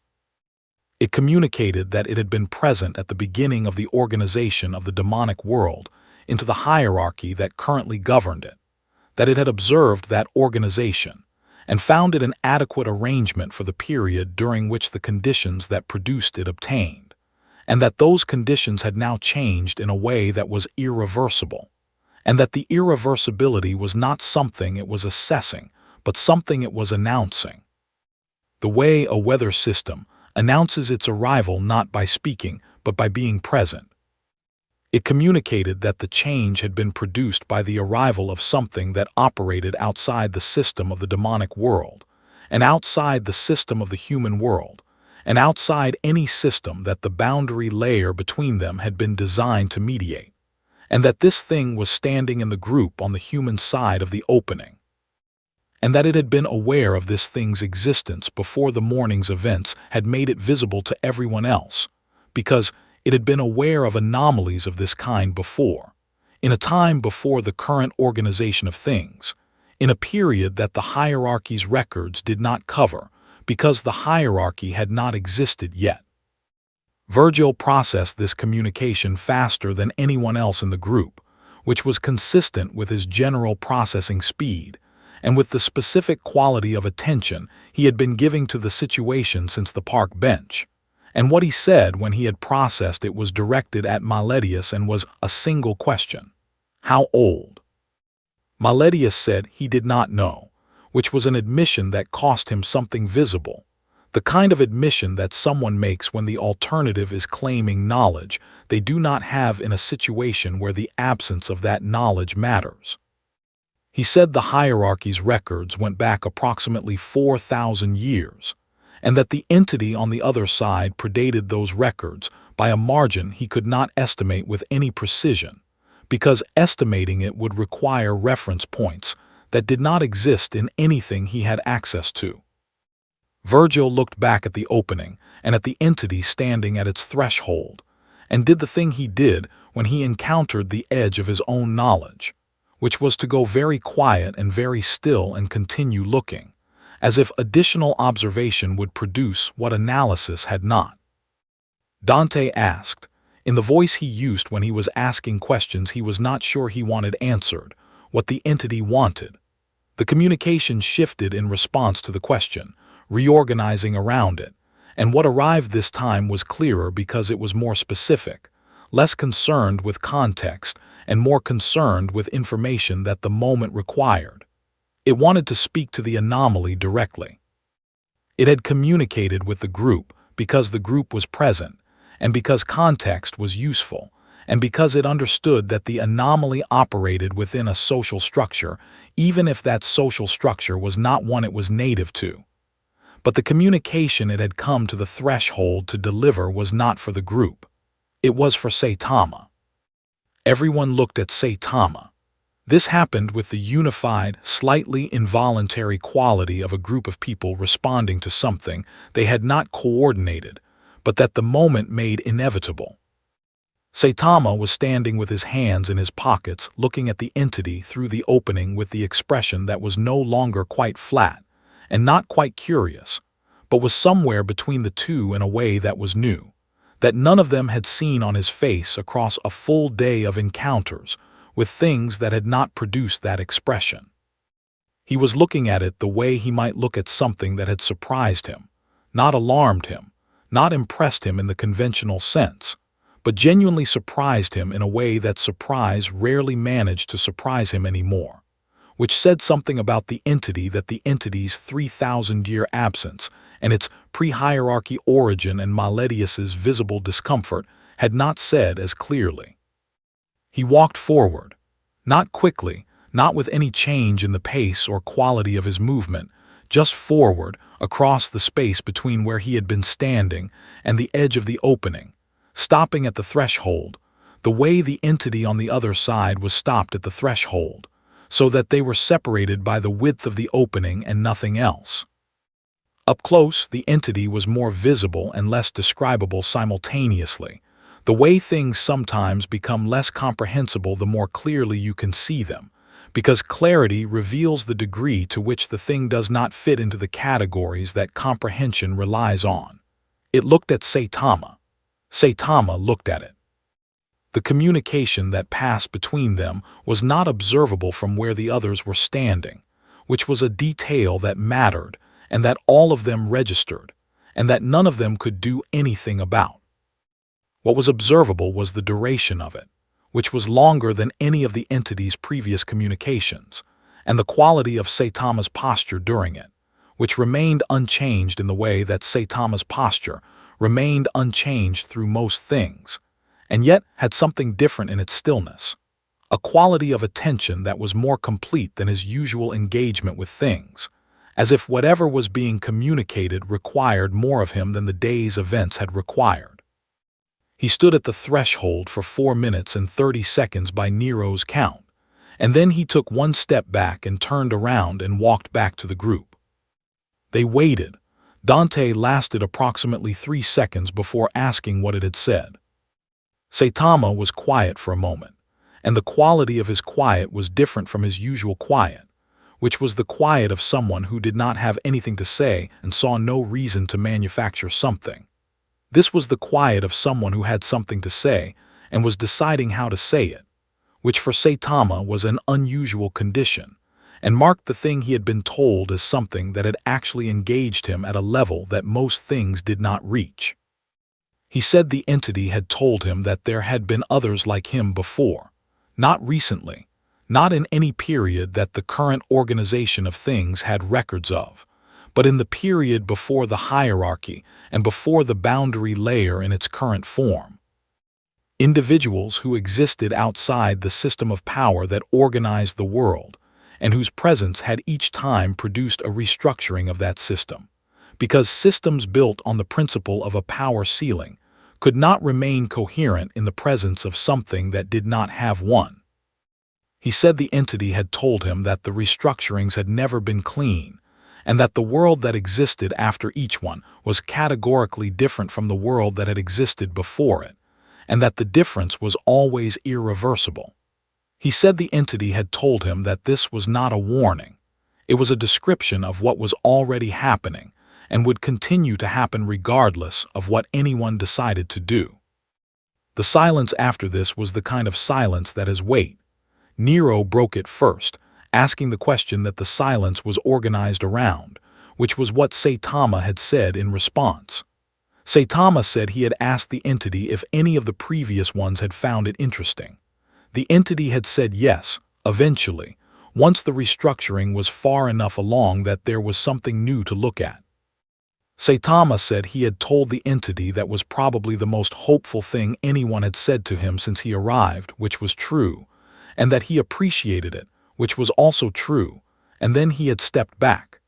He said this without irony and without drama, as a plain account of an exchange that had been, by the standards of his day, moderately engaging. Dante looked at him for a long moment and then looked at the opening, and at the entity still standing at its threshold, which had not moved since Saitama stepped back, and was looking at the group with an attention that had shifted slightly from its earlier quality, less like reading and more like waiting, the patience of something that has delivered the information it came to deliver and is now observing what is done with it. He asked Virgil, quietly and without looking away from the opening, whether there was any version of what Saitama had just described that ended without the world changing completely. Virgil said no. He said it without qualification or softening, because qualification and softening were not tools he used for things that did not have qualified or soft answers. Dante absorbed this. He looked at the opening, at the demonic world visible through it, at the entity at the threshold, at the ruins visible in the direction of the financial district, at the quiet residential street that the opening had chosen as its location, at the trees that had grown into the power lines over decades of insufficient maintenance. He said, almost to himself, that at least the food in this city was decent. It was not the response the moment called for, and it was exactly the response he was capable of. Below them, through the opening, the demonic world was doing something that had no human analog, and that Malletius was watching with the focused alarm of someone watching a structural system. He has spent his existence working within begin to move in directions that structural systems do not move. The hierarchy's lower layers were reorganizing around the absence of the principle that had organized them, the way water reorganizes around the absence of a container, and the reorganization was not chaotic, which would have been manageable. It was purposeful, oriented toward something, and the orientation was toward the opening, toward Redgrave, toward the human world, not with the aggression of invasion, but with the inevitability of pressure equalizing across a gradient. And pressure equalization at this scale was going to look, from the human side, very much like the end of the distinction between the two worlds as a meaningful organizing principle. The entity at the threshold took one step back, away from the opening, moving into the demonic world, and the communication it sent as it moved was brief and complete and required no processing. It said it would observe. It had observed the previous restructurings from positions of greater distance and found that proximity, while informative, was not always the most useful vantage point. It was going somewhere from which it could see everything that was about to happen without being in the path of it. That detail, the fact that something this old and this capable was choosing to move out of the path of what was coming, landed on everyone present with a weight that was disproportionate to its brevity, and the weight stayed after the entity had moved back and was no longer visible through the opening, and the opening itself continued to emit its colorless light into the quiet street, steady and permanent and completely indifferent to what anyone standing at its edge intended to do about it. The opening in the eastern residential district was visible on satellite imagery by 4 in the morning, which meant it was visible to people whose job was to monitor satellite imagery, And those people had protocols for what they did when they saw things that the protocols had not been specifically designed to address, which was to escalate to the next level of the protocol chain, and let that level make the determination about whether a specific response framework applied. The escalation moved quickly because the imagery was unambiguous, and because the analysts looking at it recognized immediately that what they were seeing was not a geological event, or an infrastructure failure, or any of the categories of unusual visual phenomena that the monitoring systems had been calibrated to classify. It was a hole in the world, and holes in the world were not in any of the classification trees that the protocols covered. And the absence of a classification was itself a classification of a kind, the classification of something that had not been anticipated, and unanticipated things at this scale moved very fast through escalation chains, because everyone in the chain wanted the decision to belong to the level above them. By 6 in the morning, 2 hours after the opening had formed, and 3 hours before the sun came up over Redgrave, the situation had reached a level of governmental awareness that produced the specific kind of institutional response that governments produce when they encounter things that are outside their operational experience, but that are unambiguously real and unambiguously significant. This response involved the rapid assembly of people with relevant expertise into rooms with secure communications and bad coffee, and the mandate to produce an assessment, and a recommendation in a timeframe that was shorter than a proper assessment required, which meant the assessment would be incomplete, and the recommendation would reflect that incompleteness in ways that would become clear later. The relevant expertise that governments assembled for situations involving demonic incursion events was itself a relatively recent development, built on the documented history of incidents in cities like Redgrave and the gradual institutional acknowledgement that those incidents were not explainable within existing frameworks and required dedicated capacity to address. The people in those rooms were not uninformed about the demonic world. They were informed in the way that people are informed, when their information has always been about management of a known threat within understood parameters, and the opening in Redgrave was not a known threat within understood parameters. The first military assets arrived in Redgrave at 7:45 in the morning, which was approximately when Dante, standing on the roof of his building watching the sun come up over a city that looked comprehensively different from the city it had been 24 hours ago, registered the sound of rotors from the direction of the highway approach and understood immediately what it meant and what it did not mean. What it meant was that the situation had crossed the threshold at which governments felt they could not remain in a monitoring posture and had to commit to a visible presence. What it did not mean was that the visible presence had any operational capacity relevant to what was actually happening, because the assets being deployed had been designed for threats that operated within physical and organizational parameters that the current situation had moved beyond in the first hour of the previous day. He watched the helicopters track toward the financial district ruins and the opening site, and felt the specific tiredness of someone who understood the gap between the appearance of a response and the substance of one. Nero had been in the Eastern District since before dawn, not at the opening specifically but in the surrounding blocks, talking to the people who had stayed in their homes through the night because they had nowhere else to go or because leaving felt more dangerous than staying, giving them information that was honest about what was known and carefully phrased about what was not, which was most of it. He had a quality in these interactions that his combat presence did not suggest, a directness that was not harsh and a steadiness that was not performed, and the people he talked to responded to it in the way that people in difficult situations respond to someone who is not pretending the situation is other than it is. He told them that the opening was stable, which was true, and was the most reassuring true thing he had to offer. He did not tell them that stable meant permanent because he did not know yet whether it meant permanent, and he was not going to say things he did not know. He had been doing this for 2 hours when the military assets arrived and changed the character of the street in a way that made the conversations he had been having no longer possible in the same register.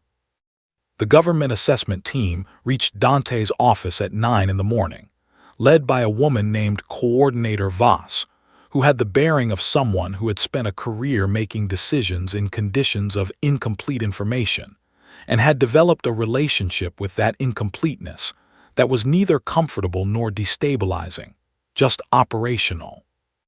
She had a file on Dante that was thicker than he would have expected and thinner than was accurate, and she had a file on the previous day's events that reflected everything the monitoring systems had captured, and none of the things the monitoring systems were not capable of capturing.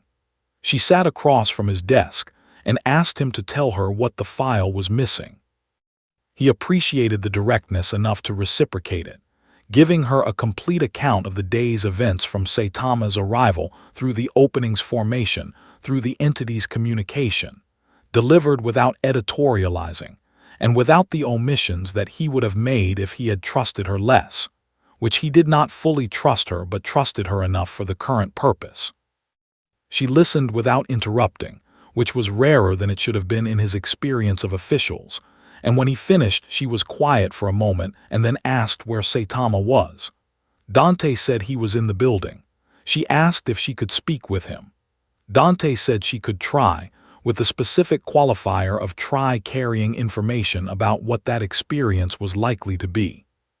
He brought her to the room where Saitama was sitting with a bowl of rice that Dante had made at some point in the early morning hours, because making food was something he did, when he needed something to do with his hands. And she sat down across from Saitama and introduced herself with the precision of someone who understood that precision was more useful than warmth in situations where both were not available simultaneously. Saitama looked at her the way he looked at people who wanted to talk to him about things he did not fully understand, but was willing to engage with out of basic social courtesy. She asked him a series of questions that were intelligent and well-constructed, and reflected a genuine effort to understand what she was dealing with, and his answers were honest and direct, and completely unhelpful to any framework she was trying to build, not because he was being evasive, but because his existence did not produce information that fit into the framework she was trying to build. She asked where his power came from. He said he had trained really hard. She asked if he was affiliated with any governmental or non-governmental organization. He said there was a hero association, but it was in a different world and he was not sure the membership transferred. She asked what his intentions were in Redgrave. He said he wanted to go home and also possibly find a decent grocery store because he had been eating vending machine food and office supplies for almost 24 hours. She looked at him for a long time after that last answer, the look of someone recalibrating not the person in front of them, but the entire operational structure they had assembled to deal with the person in front of them. And then she looked at Dante, who was leaning in the doorway with his arms crossed and an expression that said he had warned her.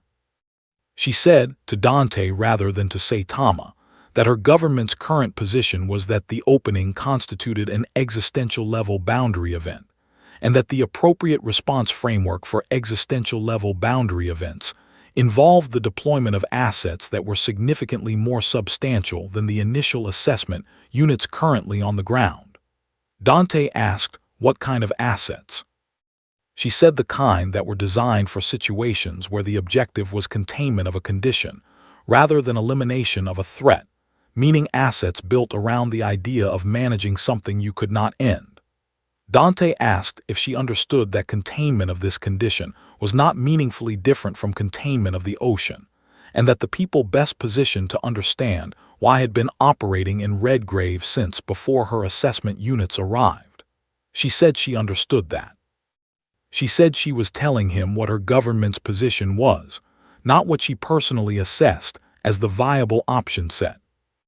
The conversation they had after that lasted 40 minutes, and covered the gap between institutional response and operational reality, in a way that was productive in the sense that both of them left it with a clearer understanding of the other's constraints, and unproductive in the sense that the constraints on both sides were real, and did not resolve just because they were understood. When Voss left, she paused at the door and looked back at Saitama, who had finished his rice and was looking out the window at the military helicopters tracing patterns above the financial district ruins with the mild interest of someone watching weather. She asked him, not as an official question, but as something she was genuinely uncertain about, whether he thought the restructuring the entity had described was going to be survivable for the people in the city. Saitama thought about it for a moment. He said he did not know, but that most things that seemed like they were going to be unsurvivable turned out to be survivable and then disappointing, and that he was not sure yet which direction this one was going. She absorbed this. She said thank you and left. Virgil had spent the morning in a location that was not the office, and not the opening site, and not any of the places where the day's activities were concentrated, which was a library in the northern district that had survived the day's events intact, and that held, in a restricted section that was restricted in the administrative sense rather than the physical sense, a collection of documents related to historical boundary events that predated the city's current institutional memory. He was looking for records of previous restructurings in the period the entity had referenced, the period before the hierarchy, before the current organization of things. He found fragments, incomplete and translated through multiple layers of interpretation, but consistent in the ways that mattered, and what they were consistent about was the timeline. Previous restructurings had moved faster than anyone present expected, faster than the conditions that produced them seemed to warrant, because restructurings of this kind were not linear progressions from old state to new state. They were phase transitions, and phase transitions, once initiated, did not slow down to accommodate the people caught in them. They completed at the speed the physics of the transition required, and the physics of this transition, as far as Virgil could determine from the fragments, required somewhere between 18 and 36 hours from the point of boundary break to completion of the new equilibrium. The boundary had broken at 3:14 in the morning. It was now approaching 11. They were somewhere between 7 and 8 hours into a transition that had between 11 and 29 hours remaining, and what the new equilibrium looked like on the other side of that timeline was something the fragments described in terms that were consistent with each other, and that Virgil sat with for a long time before he closed the documents, and sat in the quiet of the restricted section, and looked at the wall, and thought about what he was going to do with the information.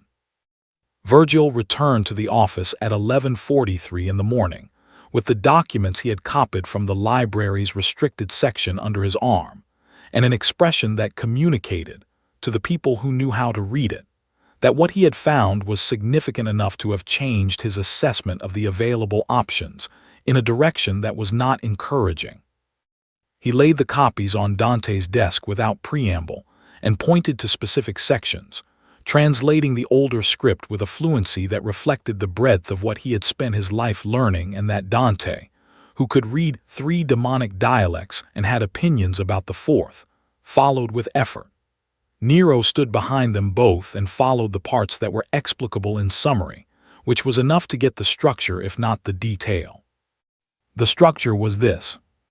In each of the previous restructurings that the fragments documented, there had been a period between the boundary break and the completion of the new equilibrium, during which the transition was theoretically interruptible. A window in the phase transition, where the direction of the new equilibrium had not yet been fully determined, and where significant intervention could influence what the equilibrium settled into, not prevent it. The fragments were consistent that prevention was not possible once the break had occurred, but influence it, shift the character of the new world rather than eliminate the fact of its newness. That window was the first third of the transition period.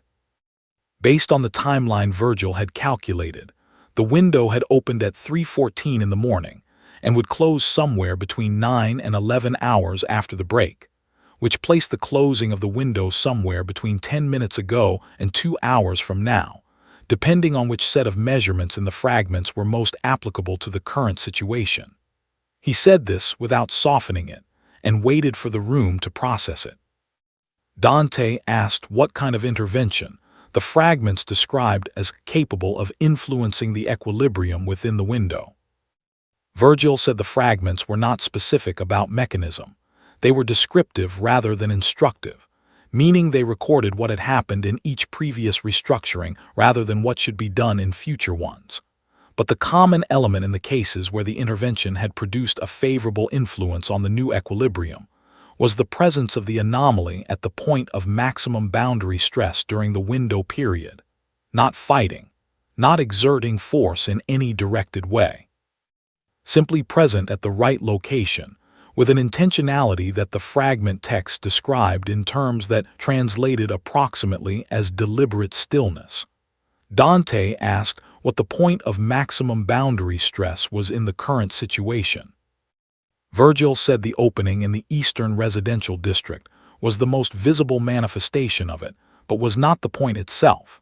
The point was a location in the underlying geometry of the boundary layer that corresponded to a specific place in the physical city above it, and he had calculated that location from the fragments, and from the opening's position, and from the pattern of secondary disturbances that had been registering across the city since the break.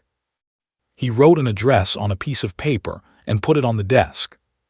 The address was in the Western District, in a part of Redgrave that had not been involved in any of the previous day's events, a quiet area near the river where the buildings were old in a way that suggested original construction rather than reconstruction, the kind of neighborhood that had survived multiple cycles of the city's history by being slightly outside the radius of whatever was happening in the center. Dante looked at the address and then at Virgil and asked how confident he was in the calculation. Virgil said confident enough to act on it and uncertain enough to want to move quickly, which was as direct an answer to that question as he was capable of giving and reflected a genuine assessment rather than a performance of confidence. Dante stood up and got his coat. Nero was already at the door. Saitama was in the kitchen area of the office, looking at the contents of the refrigerator with the focused attention of someone conducting an inventory. He had been doing this for approximately 10 minutes, not eating anything, just looking, the way he sometimes looked at things when he was thinking about something adjacent to the thing he appeared to be looking at. He had been present for the beginning of Virgil's briefing, and had continued to the kitchen when the document analysis became detailed, in a way that required a level of contextual knowledge he did not have, not because he was disengaged, but because he had understood the relevant part, which was that there was a place in the city where he needed to be within a limited amount of time. And he was comfortable waiting for someone to tell him where that was rather than trying to extract it from a discussion of ancient fragment texts, translated from demonic script. Dante told him the address. Saitama closed the refrigerator and said okay and walked to the door. Dante looked at him for a moment, at the yellow jumpsuit and the white cape and the expression that had settled back into its baseline since the conversation with the entity the previous night, and said, without quite knowing why he was saying it, that whatever happened at the location, Saitama should not feel like he had to do anything specific. That the fragment text described presence rather than action, and that the distinction was important. Saitama said he understood, and the quality of his saying it suggested that he did understand, not as a tactical instruction, but as something that aligned with his own experience of situations, which was that the times he had felt most effective were often the times he had simply shown up and been present, and let the situation develop rather than trying to direct it toward an outcome. He did not say any of that out loud because it was more internal than he generally went in conversation, but the understanding was visible in the way he said okay, and Dante registered it. They crossed the city at a pace that reflected the urgency of the timeline, without resolving the uncertainty about how much of the window remained. The streets of Redgrave in the late morning of the second day were different from the streets of the first day in ways that were cumulative and visible. The military presence had expanded from the eastern district outward, establishing perimeters that the civilian population had organized itself around in the way that civilian populations organize around perimeters when the perimeter is clearly insufficient to the thing it is surrounding, but is the only structure available. The financial district ruins were visible from multiple approach angles as a gap in the skyline, a space where the city's vertical profile simply stopped, and the absence had the quality that significant absences always have, the quality of being more present than what had been there before. The opening in the eastern district was not visible from the western approach, but its effects were, in the way the light behaved differently in the parts of the city closest to it, slightly wrong in a way that was more felt than seen, the light doing something at its edges that light did not normally do. The address corresponded to a building that was not remarkable in any way that the address had suggested would be the case. A 4-story structure that had been a warehouse in an earlier period of the city's history and had been converted into residential units sometime in the last 30 years, with enough competence to be functional and not enough to be interesting. The street in front of it was empty in the way that streets become empty when the people who live on them have made the calculation that somewhere else is safer, and the building itself appeared unoccupied at a first reading, though Virgil, scanning the energy field around the structure, said there were 3 people still inside, on the upper floors, who had not left.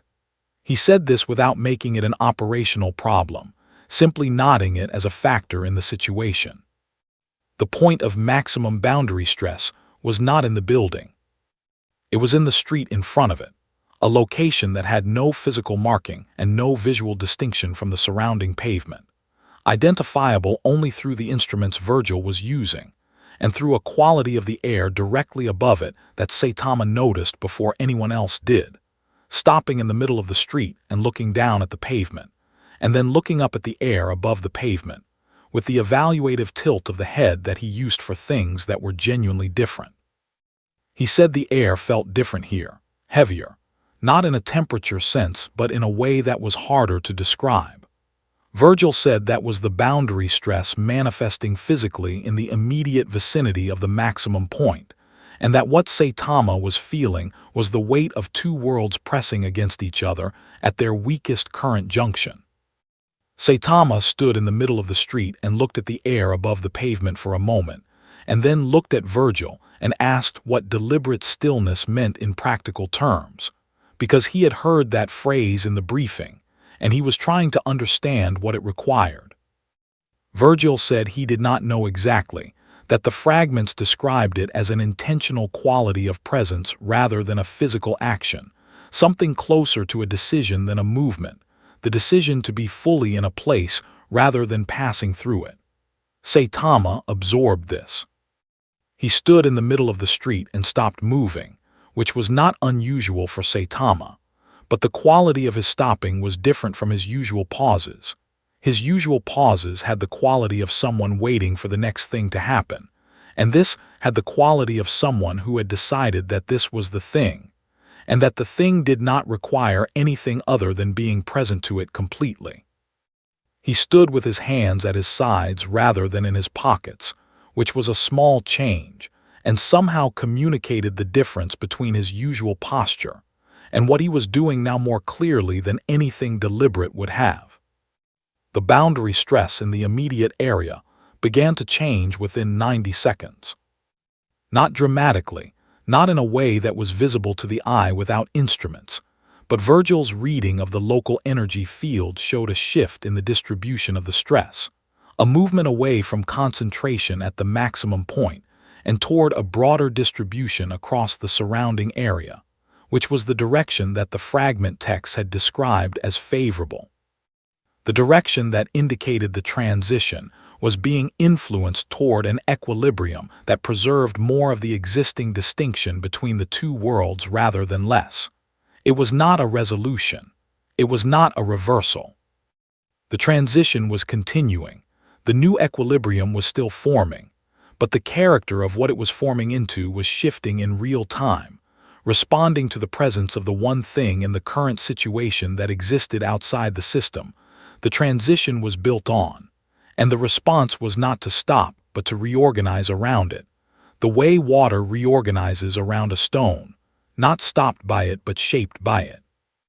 Dante stood at the edge of this and watched it happen and felt something that he had not expected to feel given the day and a half of events that had preceded this moment, which was a quality of hope that was not optimistic in the conventional sense, but was grounded in the observable evidence that something was responding, that the situation had a direction, and the direction was not simply worse. That the thing standing in the middle of the street in a yellow jumpsuit that had seen better days and a white cape that had seen significantly worse ones was doing something that nothing else available could have done, not by being powerful, not by being skilled, not by being anything other than exactly what he was in exactly the place that required it. He looked at Virgil and Virgil looked back at him, and neither of them said anything because what there was to say was visible in the instruments and in the quality of the air above the pavement and in the posture of the person standing in the street, and saying it would have added nothing to it. Nero, standing to the left of the group, watched the military helicopters track a pattern above the eastern district 2 kilometers away, and thought about the woman he had talked to in the residential streets before dawn, the one who had stayed because leaving felt more dangerous than staying, and thought about what she was going to wake up to when the transition completed, and the new equilibrium settled, and the world she knew reassembled itself into whatever it was becoming. And whether what it was becoming was something she would recognize as survivable in the sense that Saitama had used the word, survivable and then possibly disappointing, and whether disappointing was the worst outcome available, and decided that, for the moment, it was probably the best one to aim for. The boundary stress continued to redistribute, the transition continued. And Saitama stood in the middle of the street in the western district of Redgrave, and was present to it in the way that the fragment text had described, and that Virgil had translated as deliberate stillness, and that was, in Saitama's own internal experience of it, the closest thing to interesting that the day had produced so far, the sensation of being in the right place for a reason that he had not arrived at through effort or technique or power, but through simply being what he was, which was the only thing he had ever been able to reliably offer, and the only thing the moment had needed. The transition completed at 2:17 in the afternoon, which was 11 hours and 3 minutes after the boundary break, which placed it at the early end of the range Virgil had calculated from the fragment texts, and the speed of its completion reflected the influence that had been applied during the window period, the influence of a presence that had reorganized the transition's character without stopping its momentum. The way a river's course is shaped by what it moves around rather than what it moves through. The completion was not loud. It was not marked by a visible event or a seismic occurrence or any of the dramatic signatures that the day and a half preceding it had produced in abundance. It was marked by a quality of settling, the way a house settles after a storm, a series of small adjustments in the physical and energetic environment of Redgrave that added up to something that everyone present felt simultaneously, and that none of them could have described precisely, but that communicated clearly that whatever had been in motion was now in a new position, and the new position was stable. The opening in the eastern residential district did not close. That was the first thing that became clear in the minutes following the completion, and it was the thing that established immediately that the new equilibrium was not a return to the previous state, that the world on the other side of the transition was genuinely different from the world that had entered it. The opening remained, steady and permanent, emitting its colorless light into the quiet street, but its character had changed in a way that was measurable and significant. The pressure differential across it had equalized. It was no longer a breach point, a location where the demonic world was pushing through into the human world, or where the human world was being pulled toward the demonic. It was simply a connection, a place where the two worlds were adjacent in a way that they had not been adjacent before, open in both directions with neither side exerting more pressure than the other. The way two rooms are connected by a door that is no longer in a frame, Not a breach in a wall, but an absence of a wall in a location where the wall had been. Virgil stood at the opening for a long time after the transition completed, measuring the energy field on both sides with the instruments he carried, and with the more personal form of assessment that came from his particular relationship to both worlds, his inheritance of power from both sides of the boundary that no longer existed in its previous form. And what he concluded was not simple, and was not something he communicated quickly, or in a form that reduced it to a usable summary.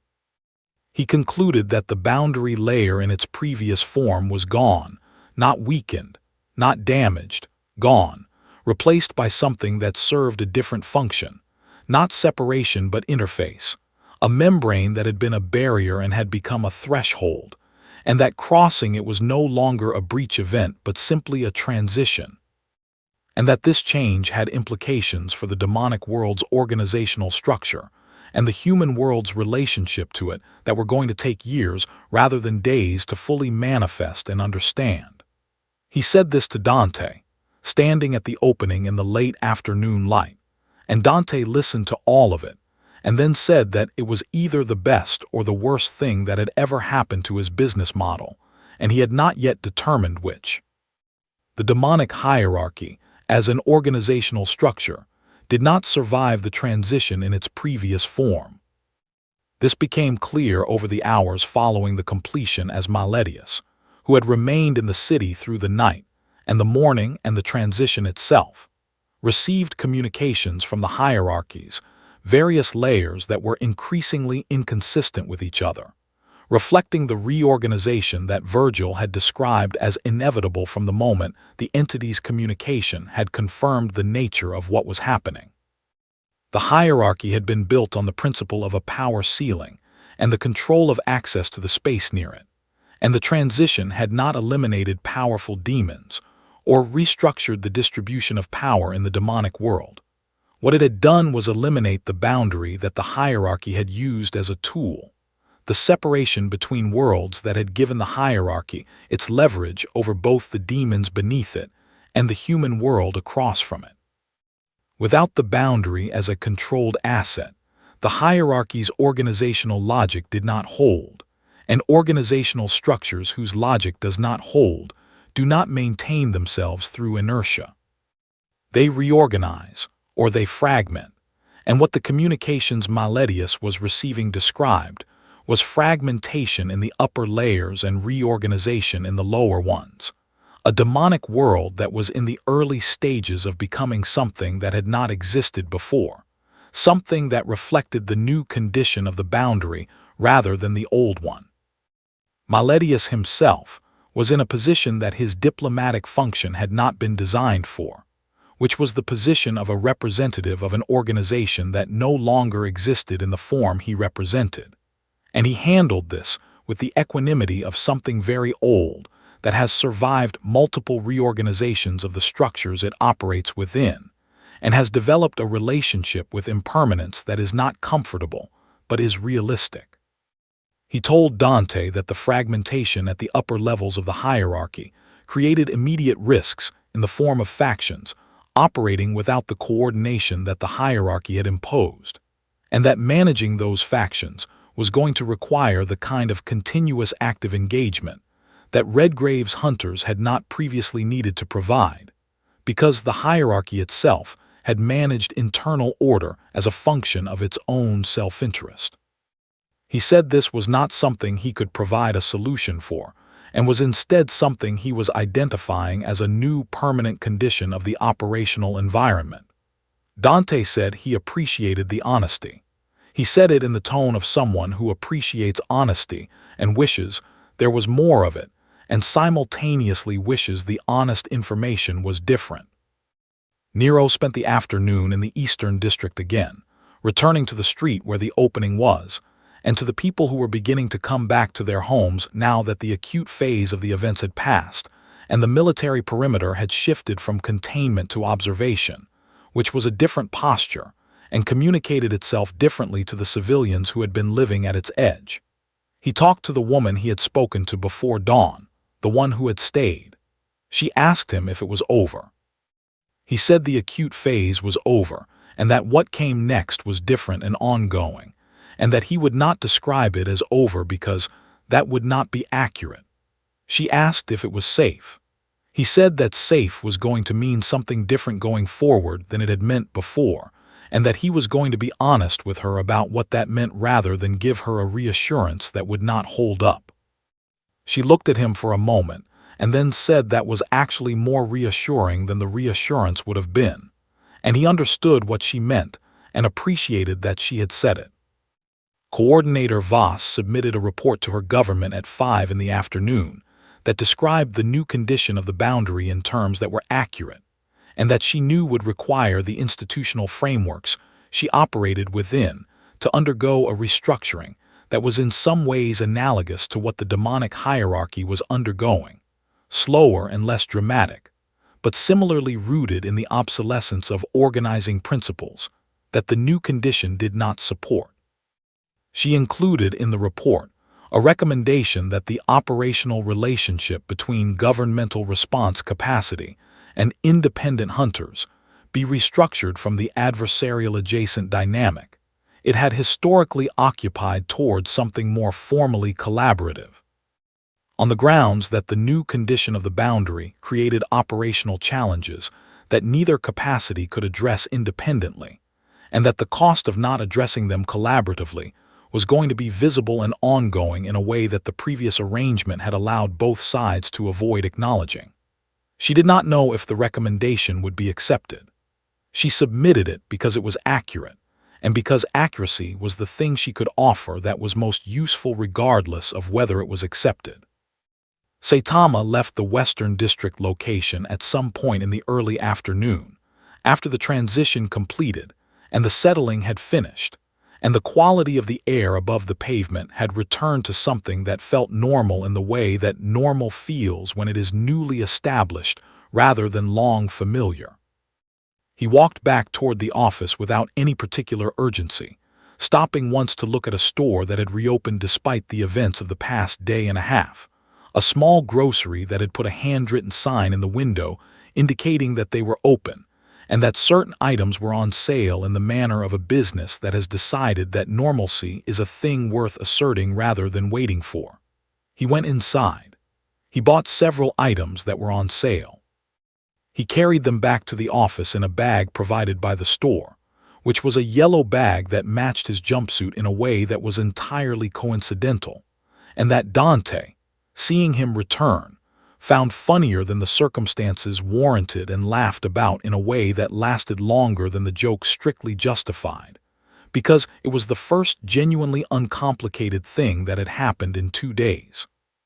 The question of how Saitama got home was not resolved that afternoon or the following morning.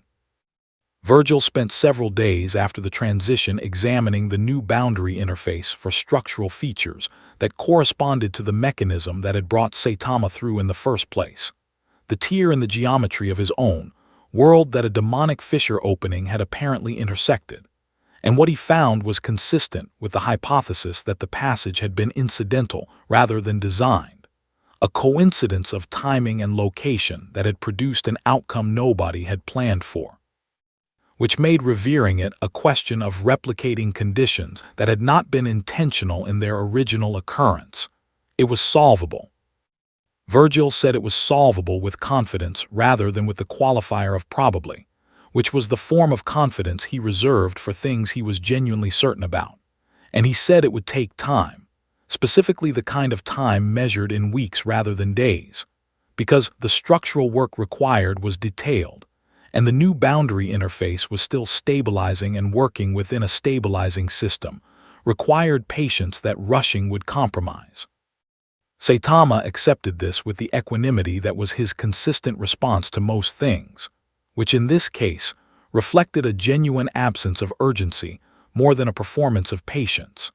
He had been in situations before where getting home was complicated, and where the complication did not resolve on a schedule he controlled, and he had found that the most productive response to those situations was to occupy the time between now and resolution with whatever was available to occupy it. What was available in Redgrave was, he had to admit, more interesting than he had expected. Not in the combat sense. He had resolved the combat situations with the same terminal efficiency that he resolved all combat situations, and the combat had been as unsatisfying as combat always was. But in the other sense, the sense of having been in a place where something was actually happening that was different from everything that had happened before, where the world had changed in a way that could not be unchanged, and where the change had required something that only he could provide, not his strength, not his durability, not the overwhelming force that had defined and isolated him for years, but his presence, his specific quality of existing outside the systems that organized everything around him, which had turned out to be not a limitation but a function, not a curse but a characteristic. And he sat with that for a while in the way he rarely sat with things, letting it be what it was without pushing past it toward the next disappointment. Dante found him on the roof of the building that evening, sitting with his legs over the edge, looking at the city. The financial district ruins were visible to the east, and the colorless light from the opening was visible above the roofline of the eastern district, and the military observation positions were visible as lights on the perimeters, and the city below was doing what cities do after events that change them, which is to say it was moving, people and vehicles and the ordinary business of existence, reorganizing around the new shape of things the way it had reorganized around every previous shape of things. Because cities are extraordinarily good at this, at incorporating the irreversible into the continuous, at becoming the new thing while remaining recognizably themselves. Dante sat down next to him and looked at the same view and did not say anything for a while. Then he said that in his experience, the world had ended approximately 4 times and had failed to stay ended every time, and that he had found this both encouraging and slightly exhausting. Saitama said he knew the feeling.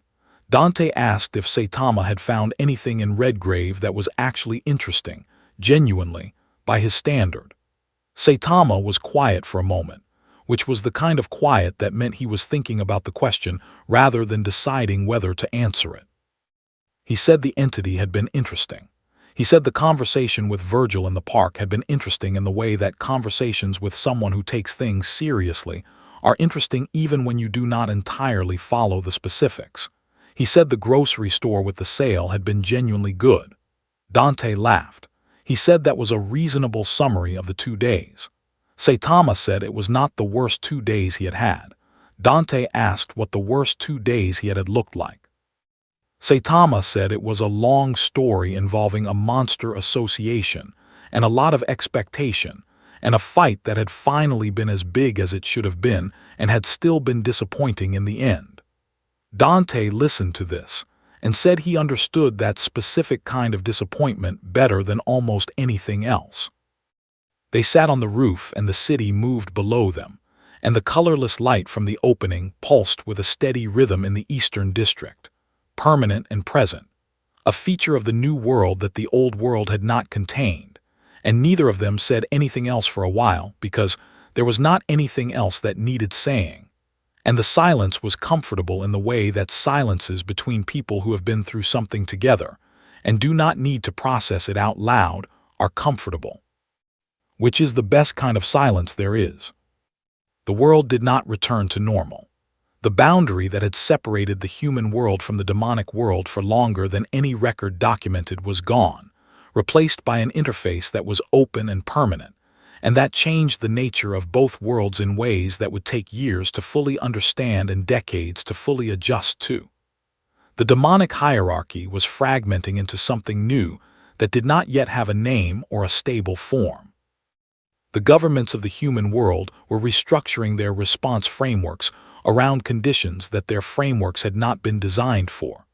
Dante and Nero and Virgil were operating in a changed environment that required different things from them than the previous environment had. Not less, not more, just different. And different was something all 3 of them had enough experience to navigate without losing themselves in the navigation. And somewhere in the space between 2 worlds that were no longer fully separate, Virgil worked on a calculation that would eventually produce a path home for a bald man in a yellow jumpsuit who had arrived through a hole in the geometry of things, and had changed everything by being exactly what he was, and nothing more and nothing less. The crab legs remained unavailable. That particular disappointment was irreversible. Everything else was still in the process of becoming what it was going to be.